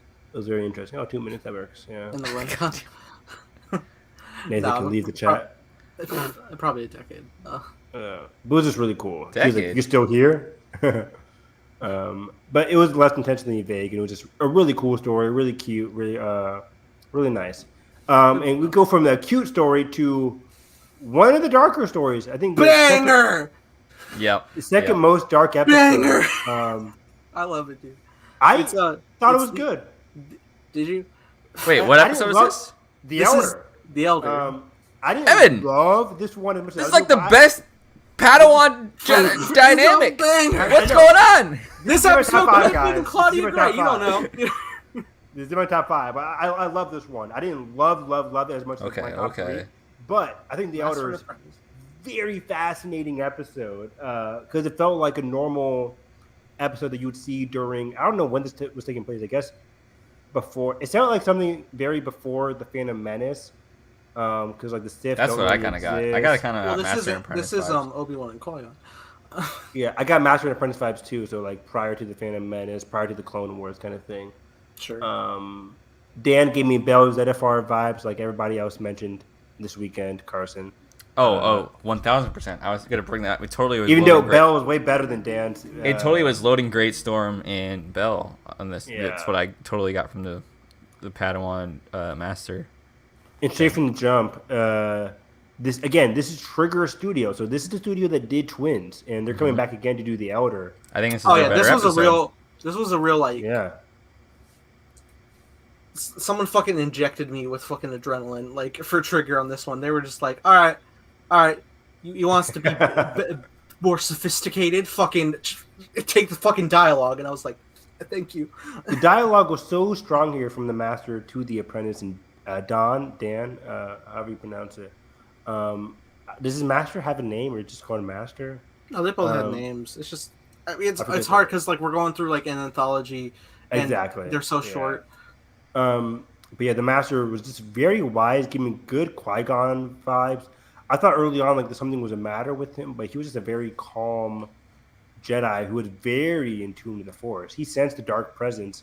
I feel like he reminds me of Through like, hyperspace. I feel like he reminds me of an existing anime mentor. Who I'm kind of blanking on. Maybe somebody from Naruto. I'm not sure. Hikashi Draya, maybe, I'm not sure. But yeah, he was a very wise guy. He sensed the dark side guy from a different planet. So they go to this planet. Of course, it's very Japanese-esque. It was very funny. Like they go to a planet, basically Japan. Surprise, surprise. The planet. I know, right? Japan, the planet. Which is, it was very cool. Immediately, you get this dark aura as soon as they enter the planet. It's rainy, it's cloudy. It's dude, the thunder sound design, like the buildup of the storm coming. Yeah. Yeah, and we kind of get this mystery, like they find the ship, and then they split up, and I'm like, dude, this is kind of like... Don't split up! Also, fun fact, if you want me to just give you like all the style points to outweigh the scale of my ranking, you put Rain in it, I'm sold. And just like the calming like nature of their voices, just having discussion, and then you just have like thunder build up. I'm just like I'm zened, and I'm just like fuck, it's the best fucking episode, maybe. Oh, Ben, this was his sixth favorite episode. If you want to see his comment there. This kind of was it reminded me of, well, actually, we're talking about Demon Slayer. It reminded me of the Mungan Train thing where they're like, oh, I sense the power in you, or like the one dude that could like sense like the power level. I think he was the 11th top demon or something. 11th? No, the third. the third. His name. You is insult, Akaza. sir. You insult the best character in the series, but Bite your thumb. Akaza. I don't know the names, dude. I And forgot he's the main third- character's third name. I moon, should preface third that. moon. Okay. Wait, right now, let's have Carson guess. Who's the main character of Demon Slayer? I don't know, dude. I only know Pig Mask, weird he's horny kid for the sister, and then he's gonna be like I don't know, fucking Tangerine. What's his name?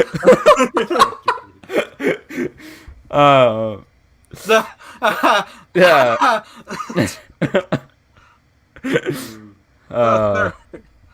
Sir. That's why I'm hurt too, because he's a great character.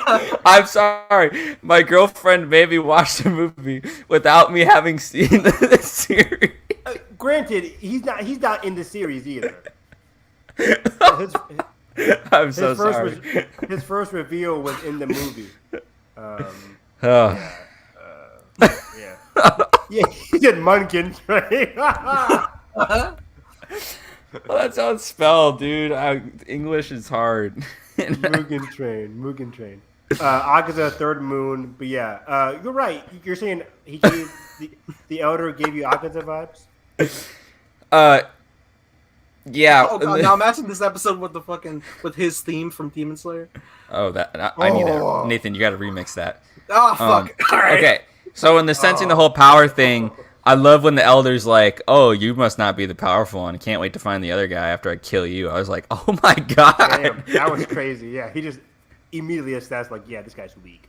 You But think yeah, he's down and out too for a second? Did you guys think he got cut in half? Yeah, at I thought least he was got, done. Like, I sliced thought he was open. done. Like, I did too. I was pleasantly surprised later. I literally stood up. I'm like, damn. So it makes me think he was just toying with him.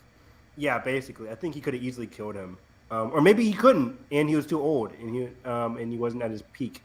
I do like that hidden fact where the master was like, "I would have lost what?" Look at Ben's comment.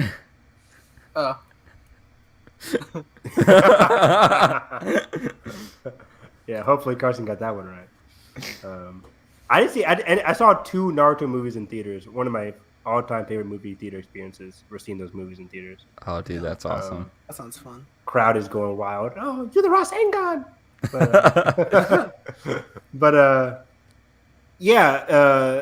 The elder basically nearly murdered Dan here, and just the conversation. You don't know if he's truly Sith, but you see those yellow eyes, like, okay, this guy is evil. And even Dan's not super frightened. It was very interesting. That's why I like seeing different Padawans, especially in the High Republic era, how they interact with different, like, Nile or different enemies. Dan gave me, like, a little bit of Reef 2, Carson, because he was very calm, even though he was going against an imposing enemy and, like, this elder guy. I could tell Dan was a little bit. Did you guys get the sense that Dan was a little overconfident during this fight? I couldn't really tell. I think at first because he didn't really like call back to his master because the master just sensed what was going on. I mean, he wanted to meet the dude in the mountains. He knew what he was doing. It's so weird. I'm like, dude, this guy is evil. It played into the whole thing of like, oh, like it's like a reverse wreath of like, oh, I want to stay on Coruscant. It was like, oh, I want to get out there and you're right. Reverse wreath. Tajin, the master, was played in at least in the English. I forgot I'm the only one who watched in fucking English. Yeah, you got to go watch the sub. It's really good. The dub was honestly really good too. Sure was. And I will go back to the dub. Can we get some harassment in chat for Nathan watching dub? I fucking told you. It was just for an ease of reacting. I'm going back immediately. Oh, anyway, so you're saying Japanese is a? I'm saying I'm fucking illiterate and reading to distract me while I'm a fucking reactor. You just want to fucking throw me under the bus. It says the thousands of anime reactors on I'm YouTube. I told you I'm fucking illiterate. I had intensive reading in school. We don't need your backstory, buddy. No, she watched the Evan's dub the teacher that too. would not help Oh me. no, I see. who did? Bree? I think Oh so. no. Oh no. Oh, I saw 3 of the Naruto movies in theaters. Evan's like, Man. she's redeemed. That's amazing. Yeah, you're redeemed automatically. Yeah, I saw, I saw 2. Hey. I gotta watch the dub now because now you It's guys are hyping good. up the dub. Hey Ben, block these Anyway, people I who are was just- watching it in dubbed. Anyway, I was just surprised because like it was like a really like laid back performance from the master. And I was like, this is fucking like good who voice. was I it? was like, who was it? And now I'm looking back on the credits. It was David Harbour. Oh wow. Dude did real good. Dude did real good in the English. What's his name? Red Patriot. What's his name from Black Widow? Red Guardian. Red Guardian. Yeah. The suit still fits. That guy. It mattered to me. Yeah. Great. Oh, yeah. valid. Bree, can you refresh my memory which episode Simu was in? Yeah. What episode was he in? Oh my god.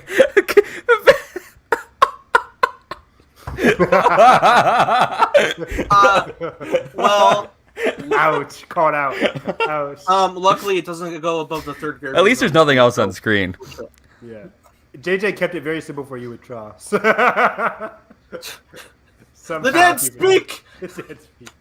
I don't even remember the crawl. Yeah, that's why I love. I couldn't tell you what the. Me neither. What does the crawl with the Rise of Skywalker start with? The dead speak. Oh, literally? Yeah. Yeah. That's not a meme? No, it's not a fucking meme. Oh, that's... I thought that was a meme. The dead speak straight from Fortnite. No, we're missing that. We have to play it. Oh yeah, we're missing it. Yeah, that's actual good context that was in the video game. Oh god, Yeah. This is unhinged. Oh, wow. But yeah, real quick, Anyways, Bree, the if elder. Bree, if you like know which episode Simu was in, please drop in chat. Because I'm trying to like backtrack and I'm pretty much going through them just to see. The Ninth Jedi. Oh, that's awesome. Jedi. So which one is Lodge? He was the one with the purple lightsaber, right? Was that makes? Oh, that's so good. Oh, that's really cool. Nice. Shang-Chi himself. What was I gonna say? So yeah, the Elder had a very surprising fight there with Dawn, lasted like 2 seconds. But when the Master comes in there, played by David Harbour, another great conversation. Talking about the light and the dark there for a second. And it was a very short battle, but very well done. It felt very Kurosawa-esque, very Twin Sons-esque in how short it was, but it still worked. Oh my god! And after the fact, I love the conversation between them of like, you know, if he had been even slightly younger, he could have bested me. Like, and you know, I'm gonna grow old, and you're getting stronger as I get weaker, and that's just a circle of life. And I'm like, oh Beautiful my message. goodness, Yeah, really great kind of. Oh, and the ship blows up, which was kind of crazy. Oh, great ranking. Great ranking. Interesting. Okay. Lapinocho. We'll get to that in a second. Oh, wait. Even from first to worst. Oh, wait a second. Okay. I see. I'm confused. Because she's... Okay, there we go. Yeah. Put some respect on Tatooine Rhapsody, goddammit. Tatooine Rhapsody is so much fun. It really is. So Agakiri's your favorite. Okay, interesting. We'll get to that in a second. Yeah. Ben also had a ranking too. Interesting. Yeah, he had the Elder pretty low here. God, this is number 6. Tatooine Rhapsody. I'm so sad. It's probably last for me, but I loved it. It's great, but I just was way more emotionally invested in about 5 of the episodes. I think Ben resent it down here. I got you. Tatooine Rhapsody clutched it with that flashback, which was beautiful. Yeah, it did. It did. And great animation. But the Elder was really nice. And the guy just turns to dust. It really surprised me. What do you guys think about that? What was your guys' take on that? It's fucking Sith magic. Sith magic. He was just very old. Only a Sith would know. Dark magic secrets only the Sith knew. He revealed that he was there when the Sith had their wars, basically, right? Like during the Civil Wars for the Sith. Before the Rule of Two. Before the Rule of Two, flashing back. Oh, that's right, because he's talking to Dan. And he's like, they were too blah blah blah for their own good. They kind of basically they were too egotistical, always wanting to usurp the other, crave power. And he also used Force Lightning in this one too, against the Master. Man, that was a really cool episode. Yeah, and it's the mystery, the darkness behind the end of the episode is really cool because it mixed the darkness with also the hope for Dan, hope for the future. So very good episode overall. Great, Ben. Great insight. Love to have you. A regular spoiler, man. This is why we pay him the big bucks, guys. And then next episode is our penultimate one here with Lapinocho. Fan fucking tastic. Nathan, get out of here. I enjoyed loved Lapinocho. This gave me straight up 1980s anime film vibes. Very what's the one with the bike? I'm busting on it now. Akira. This definitely vibes. This definitely was again another one where I was just like, more show, please. More episodes, please. And this is the one. This was the cliffhanger. This was the cliffhanger. The cliffhanger the entire first season. I'm like, wow, the sister lives. Give me the episode right the fuck now. I need it now. Also, I was just like looking at like the character design and characteristics of like the sister, the human sister, and I was just like, the fuck am I getting Azula vibes right now? It's like and I was like, yeah, dude. I mean, the whole episode I really felt like I was like in the middle of like a season of Avatar. I was like, oh my god, yeah, dude, and the whole thing of, I was a little weary when they did the time skip, right? Because I'm like, oh, we're not gonna like see them, but like it was an instance where we filled in the blank, like we were just kind of trusted to fill in the blank of that like family dynamic. And then right from the get-go from when all the tension starts, when we're in the present, it all just works. And by the time we get to transferal of the lightsaber scene or whatever, Beautiful. that just like really hit because like just all this family dynamics is like, it's just so complicated and you never know how it's good. And they still truly love each other, but it's just like they're just so divided right now based on the same goal of trying to save this planet, man. And I love the design of, I think this is the one where there's the Star Destroyer in the sky kind of like connected. I thought that was a really interesting design where it's like a little ramp up to the Star Destroyer, or like a speeder ramp. Yep. Which is super cool when we see them riding on that. And then the whole backhand deal where she like kind of goes against the father. Oh man, I thought she was going to turn around and I did too. Have a like redemption arc, but no, she goes full on the evil, which makes.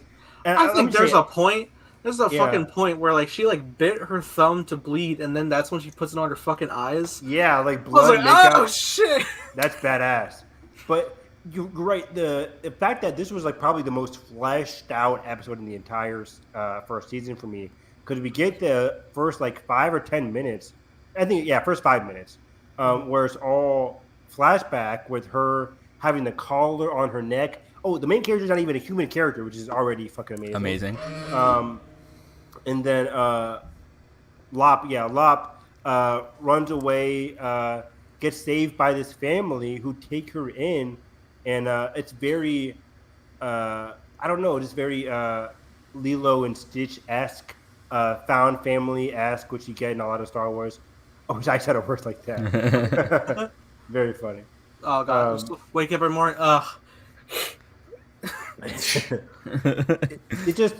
It was just very beautiful. Like, so we got like basically their happy days in the flashback where even Ocho was like, we're one big happy family, as she's like the older sister of the group. But then things change as the father is striking back against the Empire, of course, having some bad regulations against their group, against their clan.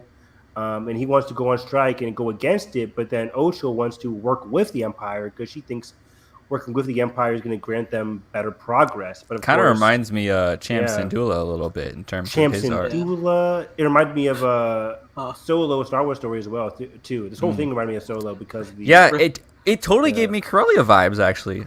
That's what I was thinking of with the ship above the planet, Corellia vibes. I think it was giving me Lothal vibes for me. Yeah, that's where it was. Yeah, good call, Nathan, because the whole like highway ramp reminded me of Lothal. Like, we see plenty of times in Star Wars Rebels. Just on the outskirts of the town. The outskirts, like when they go to the Ezra's Tower thing. Yeah, like the Imperials are coming, and see like the squad of Imperials on that big highway. It's like, okay, this is very Rebels. Real quick, I'm just like I'm looking through like the different like English voice casts, and I went back to the twins, and I said like the brother was played by Neil Patrick Harris. I'm also seeing the sister was played by Alison Brie. Oh wow, she's great. Yeah, that's cool. And then the droid R Duo, which is a great name. The actor listed says himself, and I'm like, motherfucker, this is Dave Filoni. In the studio. Probably Dave Filoni. It's probably. But yeah, so then in the present day of Lop and Ocho, the sisters really diving into the Empire, which we get in a lot of times throughout Star Wars stories, which I love. People siding with the Empire, but for unique reasons. Like, she thinks this is where her progress is going to gain from. Of course, she gets a good position within the Empire, but also progress. This is her way of protecting her family. It's like, maybe we can fight to protect our family and protect our traditions through the system. While the father was like, no, I've lived long enough. I have the experience to know the Empire is really not going to protect us. They are not out for our best interest. And Lop ends up siding with the father here, where it's like, let's keep our family united against the Empire. They are not to be trusted. Essentially, I just love the conversation between Lop and the father when they're both conversing about the sister and how she turned against him, but how she's still family. Like, we don't want to kill her or anything, but we have to go against her. We know it's inevitable. And then he gave her the lightsaber. The whole scene was just beautiful. And then we get the best lightsaber duel in season 1 of Visions here with It's really the sister Osho having the Praetorian Guard basically spears from The Last Jedi fighting against Locke. And her fighting with a lightsaber and with the dagger from the family. Oh my god, that was incredible. Yeah, added to the motion, Kylo Ren moment of like, that's mine. Like, you're not blood. Like the animation stepping up. It's again with the duels so good. There's one scene when like the animation goes completely black in the background and they're continuing to fight. Also, my favorite shot maybe in the series is when she uses the Force, I think, right, to pull that dagger back. Yeah. Out of nowhere. And like catches the other blade mid thing, but it's this swift camera movement. It reminded me of Malignant, actually. It actually reminds me of it with that blade going around. And it like zooms in as she catches it. It's kind of like a TLJ moment where she like catches it and then it like goes right to the thing. But it's super fun. That reminds me of the Siege of Mandalore duel when like. Oh, that's totally. Preston is here. Preston. Oh, that's Preston. That's definitely Preston. The only Cowboys fan I know. Well, yeah. I don't know football, so I was like, who are Cowboys? No, I'm kidding. But I'm proud of the Cowboys, Preston. Good job. Awesome. I knew because of you they won. The Cowboys are the ones with LeBron James, right? Right. Preston's gonna Space Jam Swat Cowboys. us. Space Jam Cowboys. Oh, Preston, who also watches Big Brother, by the way. Hey, real quick, going back to the Toby episode. Mitaka, was that the master's name? The master's name? Okay. Oh my God, our boy, our boy voiced him. Simu Kyle Chandler. Oh, and we don't know why, Toby. Yeah. Oh, Kyle Chandler's in this? Yeah, he's the master in Toby, in English. Oh, I need to watch that. You should have started with that on selling the dub. He wants to find the Kyber crystal. We don't know why. That's really cool. But yeah, Lapinocho, and then not right now. I don't know what the fuck's going on. Well, Lapinocho just had a fantastic ending. Defeating her sister. I thought she was completely dead. She had the huge X mark on her chest, but then the Imperial cruiser catches her and they lock eyes. I'm just like, oh my God, my heart is beating. I feel for these two sisters so much. And then they separate, and then she vows to like meet her again, right? You make me praise this episode higher than I have. This is my favorite episode in the entire series. I love this one a lot. Dang! It might be my favorite. All right, I'm moving up one. Hold on. Yeah, I mean, I think the character arcs were fantastic. We get a lot of depth by having the flashback to when she first met the family and seeing how they progressed throughout time.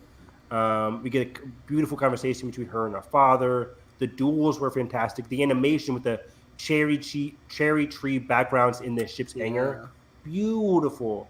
So yeah, check out. I would really recommend following this studio on Twitter. They don't make it like this anymore. They don't, and they posted a lot of the behind-the-scenes images of the duel on Twitter. It was just very beautiful. Love it, love it, love it. Former Seahawk fan. Okay, I genuinely don't know if this is Preston. I may have jumped. I don't know if it is Preston. Yeah, might not be Preston. Might just be random. Please confirm who you are, sir. They're just gonna be like, I'm Preston. Oh no. Oh, no. Oh, Ben, we got a problem. I'm a Minnesota Vikings fan. Oh, they're gonna talk. They're gonna talk about football on Twitter now. Yeah. Look at drop us. your Twitter and if we know, then we'll know if it's Preston. What is happening? I don't think that's Preston at all. Oops. Anyways, I'm a text Preston now. We're on the last episode, guys. What's the last one? The last one is the tragedy. Akagiri. The tragedy of Akagiri, which Carson gave me very much. What's that tragic Ghibli movie called, Carson? Poco Rosa. Not Poco Grave of Fireflies. Oh no, the other one, the other tragic one with the tale of the Tale of Princess Kaguya. Kaguya, yeah. Kaguya. That it gave me because that one had that unique drawing kind of animation, and this one had that 2D hand drawn it's gorgeous. Very cool. But this what's going on in chat right now? I have no idea. I'm not even looking at chat. We're But talking about sports.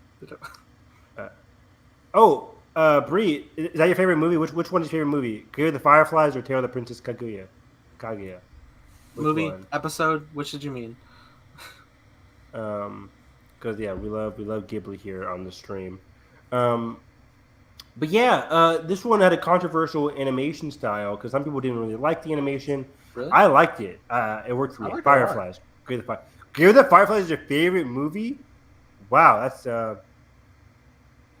high praise because it's a perfect movie, but it's also It's very. I can't watch it I again can't watch for it like again. 5 years. You I'm good. motherfuckers rank the most depressing shit as your number ones of the year. Shut up. I won't Yeah, have this. Nathan. I won't have this. What are you talking about? No, Yeah. no.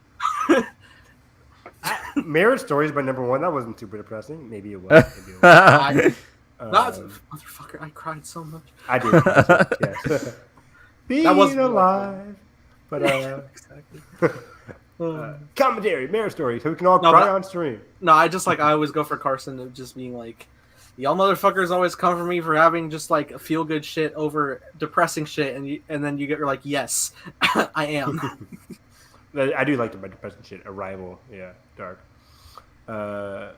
Prisoners, but anyways, this last one is very interesting because it immediately starts off with the guy crash landing on some unknown planet, and he gets hit with these flashbacks, which I didn't think were flashbacks at first. I was kind of like, are these forced visions, forced flashbacks? I think in the end we realized that they were like forced visions, right? Because he thought he was having a flashback to his lover. It was very interesting because he's a Jedi. This felt like very Clone Wars-esque, where he had a mission long ago where he was protecting this princess, but he's a Jedi. Of course, he can't have emotional attachment. But of course, he fell in love. He goes back because he thinks she's in danger, and she is. And she ends up. Oh, it's his favorite episode. Interesting. Wow. Oh yeah, I think I remember because you just literally posted your list. Yeah, I like Pain. Masochist confirmed. And Pain we got because the ending really gave us a lot of pain here. Ugh. But yeah, he's Lot of having pain. visions. Maybe you can write in the comments since this is your favorite. The visions or the visions that he had throughout the episode, were they of the future or of the past? I think they were of the future by the end of the episode. We realized. I think future. I think in the future it was. Days of Future Past. But also it's one of those things where Maybe it's both. Time it was itself. a self-fulfilling prophecy. I made a It's kind bad of- joke and my camera was like, "Fuck you." It was a self-fulfilling prophecy because it's kind of like Luke in The Last Jedi, where he looked into Ben's head and said, he brings down destruction. Well, yeah, Luke, because it's what you do right after this with the lightsaber. So it's a very Star Wars-esque where people were having these visions, but it's because of what the people having these visions do that the visions end up Had to coming act on true. it, right? It's kind of like Anakin Skywalker, Revenge of the Sith. He's having the visions of a dead Padme. And he He wants goes to stop it from- completely paranoid. Yeah. Exactly. And of course, in this one, he doesn't go super paranoid. Throughout the episode, I really like how it's very much, what am I looking for here? Hidden Fortress vibes with the two best friends having that R2 C3PO vibe of like little idiots there. We learned they were the future, and when he told his master about it, his master even warned him not to go. Exactly. Okay, yeah. For he couldn't save him if he did. Perfect. Thank you very much. I forgot all about that actually. Because in the end, his master warned him about, like, don't go to the planet, even though we know you have this emotional attachment. Again, it's one of the things because the Jedi practice not having emotional attachments for reasons just like this, but it's also unhealthy for a Jedi not to have these emotional relationships as well, kind of like a give and a take. But yeah, his master did warn him, and he acted on his vision, and it did not go the way he thought, which is very tragic. I love the tragedy of this. I love this episode a lot as well, because it's very tragic. But also, I didn't really love the journey to get to the ending. It was pretty slow at times. But I did love the beautiful far shots in this short. Yeah. I love the information we get about. Yeah. Oh, no, wait. The information we get about like how she's like kind of with those people, but they're like just loyal people that are still loyal to her. Yeah. Like I thought that was cool details. But man, just the whole yeah, it's pretty much the main part of the episode is that last 7 minutes or whatever sequence where the evil person shows up. Is it like the magistrate? I think they call her. Yeah, that had kind of defected and taken over and killed somebody. Oh, I can't wow. remember who. I need to rewatch. But Yeah, anyways, I might need to rewatch this one. But yeah, but then it gave me it was a Sith character though. yeah it gave me like Obi-Wan and Satine vibes of just like this tragic No. romance. Yeah, like imagine if Obi-Wan had a vision of Satine but acted on it and But turned like totally. Yeah. And so by the time we get to this shady reveal of where he gets enthralled in this darkness, right? And just going on this rampage, 'cause basically she toys him into it. And then all of a sudden we like cut back and like he sliced through her. I'm like, yo. that was Star crazy to Wars. me. Star Wars. Have any of you guys watched like the Witcher animated movie? I did. Carson You did, right? Oh Yeah, Carson, you did. Carson, this is straight from the ending of The Witcher, right? It is. It really is. I'm like, yo, this is really what's with anime and having people attacking False their loved endings. ones. Yeah, with like, oh. It hurts. It really hurts. And yeah, that really surprised me because we literally, I think the episode before this is Toby, right? And it's so No, it's no, Lapinocho was Lapinocho. Lapinocho. Which also had a darker surprise ending.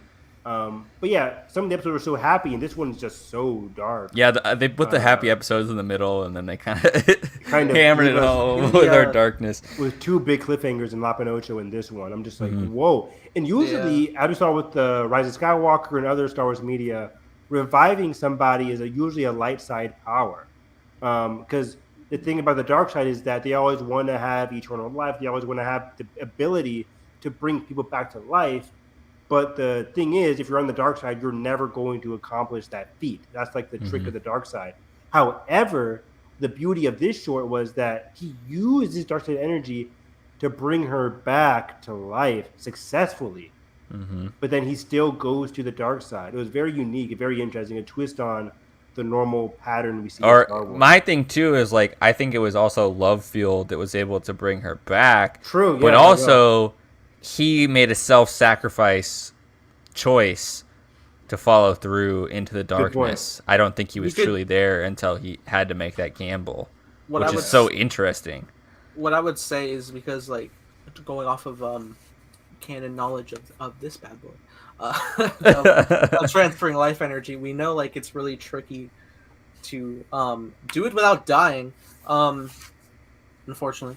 But I think because like since like the Sith and him used like a sense together, it was probably like an aid of like half and half. And to get very fucking dramatic, I think like the half he gave was probably like the good of himself. Ooh, that's a good point. Dead inside, mostly, which makes the reveal all the more tragic because although she's surprised in that moment, she's probably still obviously she was still like hopeful of seeing him in that moment of like, oh, I'm here, you're here, but no, together, and he just walks away, and it's because the Sith was like, if you revive her, I can. Did she say like I can train you or basically? We can rule together. Join me. Yeah, typical. I don't know. Was it rule together? I think he just like I can teach you. Our rule, no bounds empty type of promises, thing. You know? Yeah. Gaslighting. The also, resident gaslight. Yeah. Also, fun fact: in the English dub, he's voiced by Henry Golding. Oh, that's awesome. I would like to watch that. I was thrown off because, like, I swear to God, I thought I heard. Because with his voice, I was like, "Is that fucking Tom Hiddleston?" Because I thought Tom was on like the cast in the English, and I was like looking through all the credits, and I didn't see him anywhere. And I was like, "All right, my bad." Watch him have like a secret cameo. And then you're like, "Oh wait, no, that's Snake Eyes." Okay. George Takei is one of the villagers, I think, that travels. I remember hearing about that. That's really cool. Yeah. Awesome. But yeah, this one hit different. It was very emotional. He goes to the dark side, and I'd like to imagine that the princess follows him and really wants to bring him back to the light. That's give me a show. That's my sentimental season 2 part where she follows him. It's like, no, you're better than this. I know. Oh my God! If Padme lived and got the chance to turn Anakin back. Oh. God, damn. Yeah. Carson's just fucking 1-2 punching me tonight. And to be fair, Ben, I've fallen out of love with the Vikings because they just let me down. They can't win. It's heartbreaking. So I just fell out of love with football, honestly, because of the Vikings. The Vikings TV show on Netflix. Oh, I've watched some of that too. My sister was a big fan of that. I need to It's watch on, it because they're having a spin-off film or spin-off series. Wasn't it on? I think it's on Amazon. Not Discovery, History. It was on History Channel. It was on the History Channel when it first aired. Ooh, hey. I forget. We made a lot of points. Yeah, we made a lot of points. I rambled. I'm sorry. Maybe the Satine one or the. Oh, about This is the tragedy I live every day, man. about Seriously, her, man, that shit- about that's so her dark. turning back. Oh, imagine Padme living and then Sidious having assassins go after Padme. Oh, Yeah, Man. Padme having to defend against Inquisitors. talk about what Oh, if. Damn. But yeah, that's the beauty of need Star Wars. The beauty of the prequels, for me at least, comes down to the relationship between Anakin and Padme. That's why I love the prequels so much. Oh, if Padme lived. if Padme- yeah. Padme is such a great character, especially in like the Phantom Menace. And I just love Padme as a She character. lost the will to live, guys. Yeah, if Padme lived, oh, Jesus Christ, Padme is a great character. Love me some So Padme. great. Star Wars, we need more Padme. Not the books because I don't like the books. They're okay. They're not. I gotta read the second one. I'm not a I fan haven't of the read Audible. author. Sorry. Yeah, what did she do again? Oh my god, the way. What the He's fuck? very My brain- disrespectful to fans on Twitter. Oh, that's bad. You said you don't like the author. My brain, just the flow of it, like glitched. And I was like, Phantom of the Opera, what? Phantom of the Opera. Great book or movie. And you guys Probably want me to read? You guys wanted me to read 9 episodes? It's probably a sign that we hit our 2-hour mark. Well, hey, Before now before we close out here, let's do our rankings. rankings. Yeah. You guys go first because I gotta juggle this again. Okay. Nathan, do you want to go? I already looked at Nathan's. I couldn't help myself. Okay. Well, I mean, I guess I updated now. Oh, you updated. Yeah. Ooh. But yeah, I'll start from the bottom. Now we're here. All right. I'll start. At number 9, I had the Duel at my lowest. Okay. Haha. I'm sorry. I just feel like the chat's just gonna be like the fuck. Continue, good sir. Yes. Number 8, I had the Twins. Okay. Wow. Okay.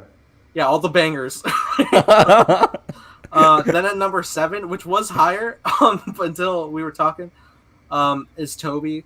Toby's not at number 7. It was at like 5, but now it's at 7. Okay. Respect. Number 6, I had Akakiri. Now, cool. Number 5, Great. I put Lapa Nocho, which was at 7 until we started talking about it. Oh, I love that character development for you. Yep, very good. Yeah, in fact, I had Toby 2 above that originally. Number 4, I had Tatooine Rhapsody for sure. It's a blast, man. I love these characters and fucking music. I'm big into music. That was so number 4 for you? Yeah. Sweet. Nice. Number 3 was The Village Bride for me. Okay. We're getting there. Number two, I put The Ninth Jedi. Great. And number 1, I put The Elder. Yeah. Initially, I had The Elder at number 3, and then I was in chat, and Edgar was like, Elder Supremacy, and I was like, he got a point. I was like thinking back and again, I was like, damn, dude, I really love the atmosphere it was having. Beautiful dark atmosphere. Yeah. It's so good. Ben is killing me today. He really is. I keep reading these comments, and Nathan's like mid-ranking, and I'm like, Spices which don't apply to Nathan. Okay. I'm too slow. Is that it? All right. I don't have clear speech, man. Carson, you're next. no, I thought as you said that you froze, and I was like, oh no, that'd be funny. I gave time for. Oh god, dude, my Wi-Fi was dropping earlier. Oh I really? was worried. Oh, there goes the autofocus. Oh well. Okay, I'll go. I'm here. Oh All my right. god, please Come on, Carson. save us. Number 8, and completely not in bad faith in any. Wait, of these. 8. There's 9. 9. Sorry, and 9. Tatooine Rhapsody. I loved it. I Loved just it. What was uh, that? I don't know. number 8, I have I Toby, which I might, I don't know. I kind of want to put higher, but I'm gonna rewatch the series and let you know. You got to rewatch it with Kyle Chandler, and then Yeah, you'll bring it up. I think that's gonna be an automatic one bump up. Do we have a reason for like? Is there anything like with Kyle Chandler that we like love his acting for, or is he just a meme for us? Just a meme. I like him. I like him in King Ben's Kong. roasting me. Yeah, give me I especially for every anime show that I can't name the characters of. You better have something for Evan, goddamn. Number 7, The Don't do Duel. Okay. Number 6, The Twins, Okay. which I originally had higher, but then I started thinking about the other ones when we were talking, and I moved it a little down. Number 5, Akakiri. Number 4, La Pinocho. Mm-hmm. Number 3, The Ninth Jedi. Number 2, The Elder, and number 1, The Village Bride. Village for me. Bride. Wow, It's nice. my favorite one, Nice. which I guess I spoiled that later. Every time I keep on saying the Princess Bride. I do too, and I almost say it every time. We can put that in our commentary. Okay. That'd be fun. Number 9. Toby. No, I'm no. sorry. I love all these guys. Love I all know. these. Number 8, Tatooine Rhapsody. No. Number 7. Oh man, well, you could hate me either way if I have 7 and 6. But 7, Akakiri. Okay. Number 6. Sorry, Nathan, The Elder. Okay. Number 5, The Duel. Number 4, The Twins. Number 3, The Village Bride. Number 2, The Ninth Jedi. And number 1, Lop and Wow. Ocho. Nice. I Love respect Lop it. and Ocho. Ben, where the hell were you? Where's your comment? He knows I'm the best. He's writing it now. But yeah, that was it. That was Visions. Stop torturing us. Please, gosh. Evan, just watch the extended cut. Yeah, Evan's like, oh, I haven't watched it since 2004, but it's probably not good. Because you gotta keep telling me to watch the extended cut for 3 Yeah. hours. And I'll say it again. 3.5. The last one's 4. Jesus Christ. How long? If you can commit to a season of Big Brother and the live feeds and Okay, Survivor wow, and wow. If I put like a camcord filter and call it like the live feeds in Middle Earth, what you want? Probably. That's kind of a fun idea. Legolas, you have been evicted from the Shire. That'd be great. Can it be Nathan's over like a megaphone voiceover? I would love that. That's awesome. Let's see how they handle going into Helm's Deep. But Visions was awesome. This is everything I wanted. I remember when Me it first too. got announced on Disney Plus Day, I was like, this sounds incredible. I wanted these to be 30 minutes long, but I think the shorts, it didn't matter the length. Having watched them all in full, the length didn't matter. They were both great. They have. Thank you, Jeff. But yeah, I loved everything about Vision. This was super smart. Everybody has a different favorite episode. Everybody who comes to Star Wars with different passions and different love for Star Wars had something to love in the Visions. And I hope we get a season 2 as soon as next year. If not next year, season 2023 at least. I remember one of the BTS. I don't remember. I need to go back to see which episode it was, but I remember for like somebody, it was like their last piece of work like they ever did before retiring. Oh yeah, I remember Wow. hearing about that. Yeah. I can't remember what. Why did I feel like it was one of the Trigger episodes for some reason? I don't think so. I might be wrong. We're gonna find out it was Akakiri, and we're gonna be fucking sad. Even sadder. Oh god. Damn, that's It was also very cool seeing like how these are all different studios making it in like seclusion. They weren't like conversing. Like, what are Right. you doing in your episode? But seeing how what themes they talked about in their episodes and what themes we saw in a number of different episodes like reoccur was really fascinating to see. Thanks for joining Bree. us in all of our. Thanks for joining chaos. us. Don't forget to like, leave a comment. Where's the ring bell? Nathan, where's the bell? I'm putting the clip because it's Star Wars. I didn't think about it. We need a Star Wars clip now. I too. Well, I was Can we- trying to think what in Star Wars can like be a bell ringing. Can How we does have the Ray bell- saying, "I bypassed the," and it just rings? I bypassed the power compressor. I bypassed the ding. Oh, Ding. dude, I would love to just put like the notification, and right at the click, you just hear the boo of the Falcon, like when she pulls out the thing. Yeah. He's like, That- "What you do?" Honestly, top 5 satisfying like noise. Oh yeah. It really is.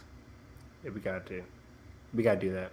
But yeah, great stuff from Visions. And there's more Star Wars to come, animation-wise. This Friday, the Tales from Halloween to Vader's Castle. I Lego. don't think it's the Vader's Castle. I think I'm it's- ready for Ben Solo nuggets Is of it? information. Is it Vader's Castle? I'm pretty Yeah, sure. I thought that was it's, just the comic run, right? Yeah, it's just tales of. Where are they Wait, at, no, though? you're right, They're, you're they're right, in you're Vader's right. Castle. You're right. All right. What, What they're does on the poster Mustafar? say? What does the poster say? It just What did came the out official tweet say? God damn it. I got post notifications on. We all do, and then we all are like, "Oh, better send it in chat." I know. If someone missed it, You guys see the poster? Fuck you, Nathan. we get spammed like 5 in a row. Terrifying Tales. Just called Terrifying Tales. Oh, you played yourself. But the plot is Congratulations. they're in Vader's Castle. God damn it. I'm not happy, Bob. The classic line. All the catchphrases are coming out. Do we want to pull up the like really cool reveal trailer for the KOTOR remake or? We can do that Friday or whenever we have our next episode. It's fine. I mean, it's literally just a logo, right? Yeah, Well, I mean, rather- it's a cool like reveal of Revan from a silhouette. yeah. It's tough because I haven't played it. I, So I don't- I felt obligated because I put it in the title. Yeah. Okay, yeah. Maybe talk about it real quick. I never played it, but Mm-hmm. I watched the video, the story, story gameplay stuff Yeah. on YouTube when I was getting into because I remember seeing the I remember trailer. I remember the cinematic of the brothers. What year did the game come out, by the way? Ooh, man, Was it like 2003 or something? early 2000s. Yeah, It was on Xbox original. But I remember seeing the trailer for Knights of the Old Republic when I was at Micro Center one day. Yeah. And that got me super excited. So I dived into the Old Republic, discovered that there was not Knights of the Old Republic, but or actually, I don't know. The original game that we're talking about now, the remake coming out. I dived into that one, which came before that, Knights of the Old Republic RPG. Yeah. And I fell in love with the Old Republic then, and I watched that story on YouTube, and it's a phenomenal story between Revan and Bastila Shan. Beautiful, emotional, phenomenal story. It's one of the best stories in Star Wars history. It's just that I never got to play it, so I don't have an emotional connection to it. KOTOR. Ben, what's the RPG, the one that you can play online right now? Is that just called The Old Republic? Yeah, Star Wars what The is I that think Republic? called? it's just Knights of the Old Republic Online or something. Yeah, because that's coming to the Switch. I'm That's- just like, that is- randomly it came out on the Nintendo thing. They're like, yeah, it's coming In to the terms of Switch. like any Old Republic stuff, I remember seeing some like cinematic things. Like I remember one. I do with, too.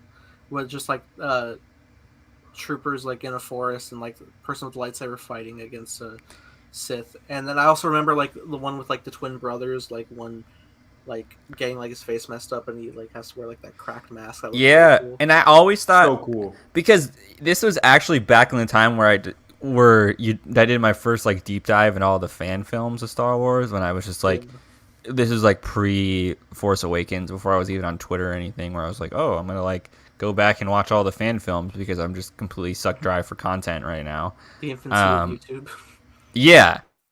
And so I go back and watch all these things, and I'm seeing these clips, and I'm like, oh, this is like an animated film of like, and I'm like, no. And then you scroll in the comments, they're like, oh, this is the cutscene of yada yada yada or whatever.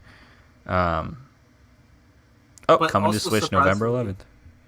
Okay. Okay, so Knights of the Old Republic is coming to Switch. So the one that we're talking about right now that's getting a remake is coming to Switch. Yeah, Knights of the Old Republic remake. The remake is coming on PS5 and PC in Yeah. the far And- future. but the original is coming to Switch. Got The it. port, yeah. And, Okay. and for the remake itself, like the devs were like being interviewed like during the PlayStation, when they were asked like, is this like a upscale? Is it like a remaster? Like, what is this gonna like really be? And they were like, no, it's a complete new remake story with the core elements of the original story as your through line, but it's a new tale. Which with gave me characters. exactly, Nathan, which gave me a lot of hope because people are like, I associate Revan with being a man, or I associate him being a woman because it's RPG. You can pick your character, you can customize your character. Right. So Revan all this time was like, there's a book called Revan, which I don't really like the book at all, but there's a book called Revan, and in that book he's a man. So people associate him with that, but also Revan is from the game could be a man or a woman depending on which button you press. Basically, They pull a Mask of the Phantasm.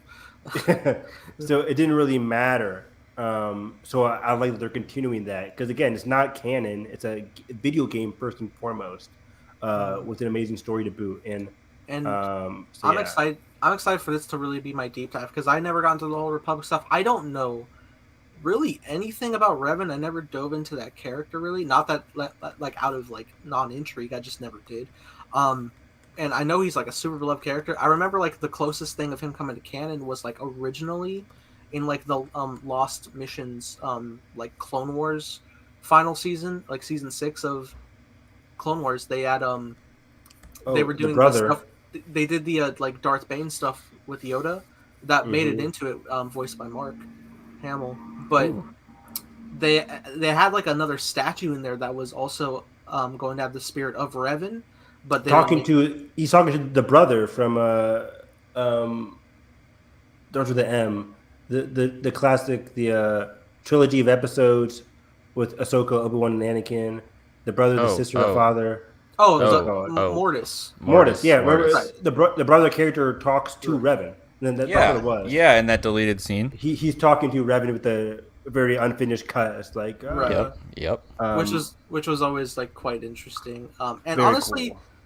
I mean, I don't know if they like properly confirmed if this game's whether it's going to be canon or not. I don't think it. I think they said it's going to be, like you just said, like from the. It probably will be its own thing. But also on the flip, since it is a remake, I can see them if they want to refactoring it into canon later if they choose to. But again, it's hard if you get to choose who's male or female. Right. No, yeah, that's true. And I also don't know how, like, in the time period, like, if it conflicts with High Republic stuff currently, I don't know when and where things are. I don't think it would, yeah. It's too far back. High Republic is thousands of years before, or Old Republic is thousands of years before High Republic. Yeah. Yeah. But yeah, I would love if the High Republic authors were like, you know what? After High Republic is finished, we're going back or whatever. Again. We're going back again. And they have like a Clone Wars Burn to Bad Batch style title, and it's the High Republic that then just like shatters into. And they bring in more authors. Oh man, don't tempt me. Because High Republic Nathan, don't have good ideas and you don't work there. That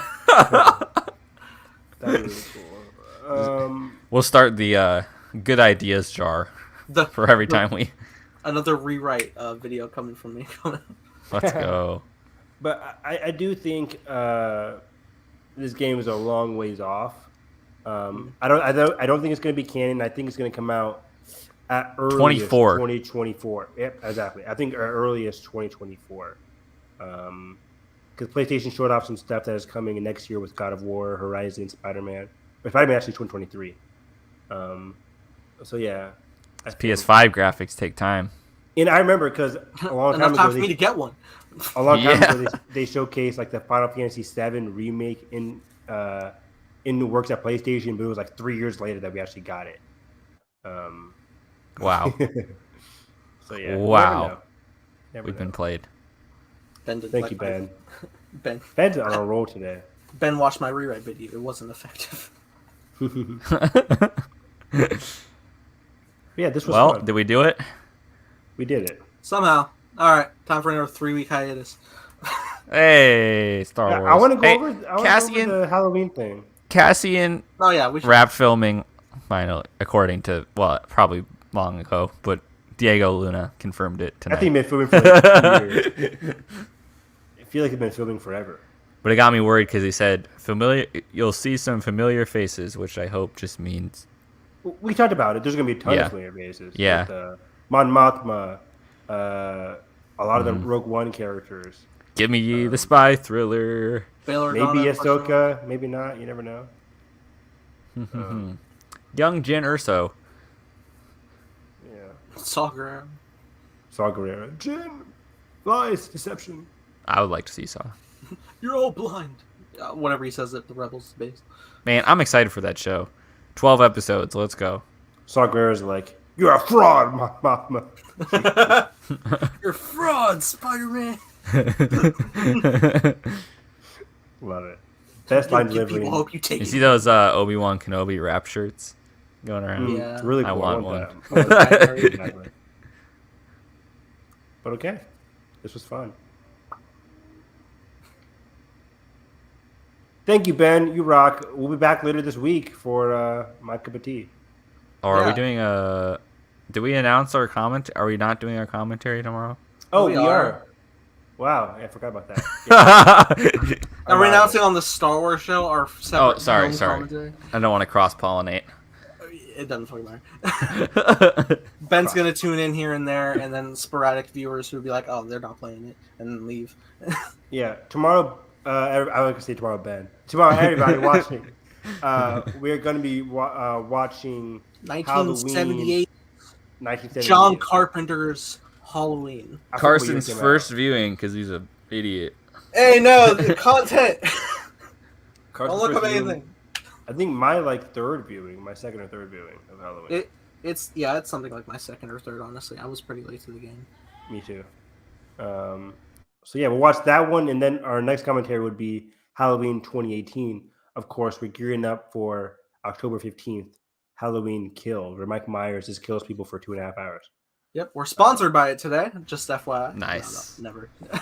Blumhouse. Hi. If anything, we got the reverse treatment. That's fine. Jason, sponsor us, please. Yeah. That being said, Evan, where can I find you?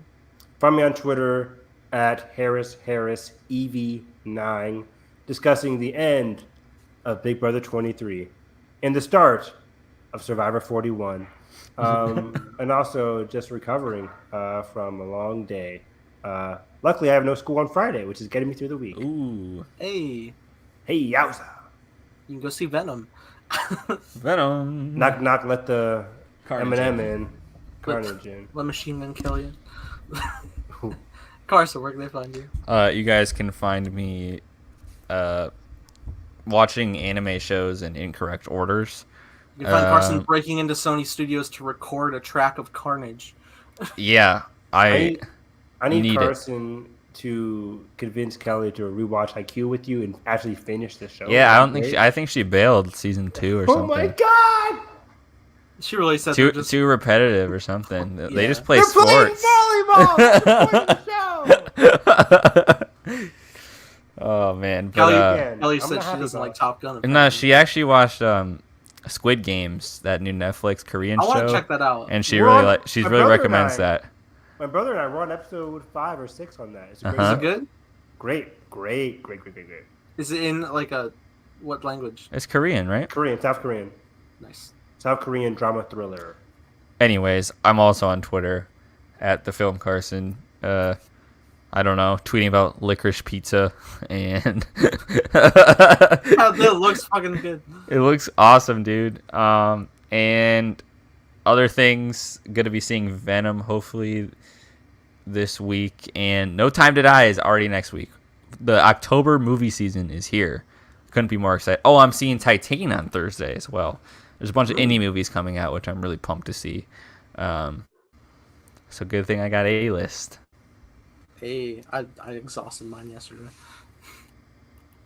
Nice. But yeah, you can find me at _ Nathan Rojas, the one and only. And where you can find me bizarrely taking, for some fucking reason, the stance of defending Dear Evan Hansen just for fun. Legendary thread. Because A good thread. Because me and Preston notoriously are fans of the musical, so fucking. So and clip that for your review. Send it to whoever the studio is. Put it on the Blu-ray. Fucking fuck. And fuck. It's God. Everyone's using that fucking crying image, and I was like, I got to that scene in the movie, and I was watching. I was like, Just laughed. well, no, because like my brain was like, this seems to be progressing normally, and I think it already happened, and I didn't. No, it's fine. It just needs to be emotion, and then the fucking face happened. I was like, I see. The wrinkles. That's still good. I need to watch it just from out of like weird curiosity. Amy Adams is creeping. Caitlin Dever, good. Yeah. Awesome. I was like, who's that? And then my brain, I was trying to like remember. She was the sister that he gets with after. It's really weird, apparently. I'm not. Hey, it's the original story. I go fucking like. They love each other. Look, get to the ending and like. Okay, yeah, I'll watch it. I need to watch it. I haven't watched it, so I can't judge. Yeah. Listen to the soundtrack on Spotify. So, I experienced it like the way I experienced it was originally I wanted to watch the play, and I was like, all right, I want to listen to these soundtracks, but I want visuals, so I decided to look up like animatics that fans make. Because like normally you can't just film a Broadway production. Yeah. But then in between the songs, they had like people were bootlegging the production, and then when it went to an animatic, I was like, "Fuck, I want to keep watching the stage play." Yikes! Yeah, I did that with the one witch movie coming out from what is it called? Wicked. Wicked. Yeah. Thank you. Okay. I don't know where I was going. Yeah, Wicked. Nice. Follow me. Yeah. Yeah. Close us out. All right. So fuck. May the force be with us. Yeah, it is. If you enjoyed our podcast, make sure you hit the like button, subscribe if not already, ring the bell. It's Skywalker. And that being said, hope you have a great day, and may the force be with you always.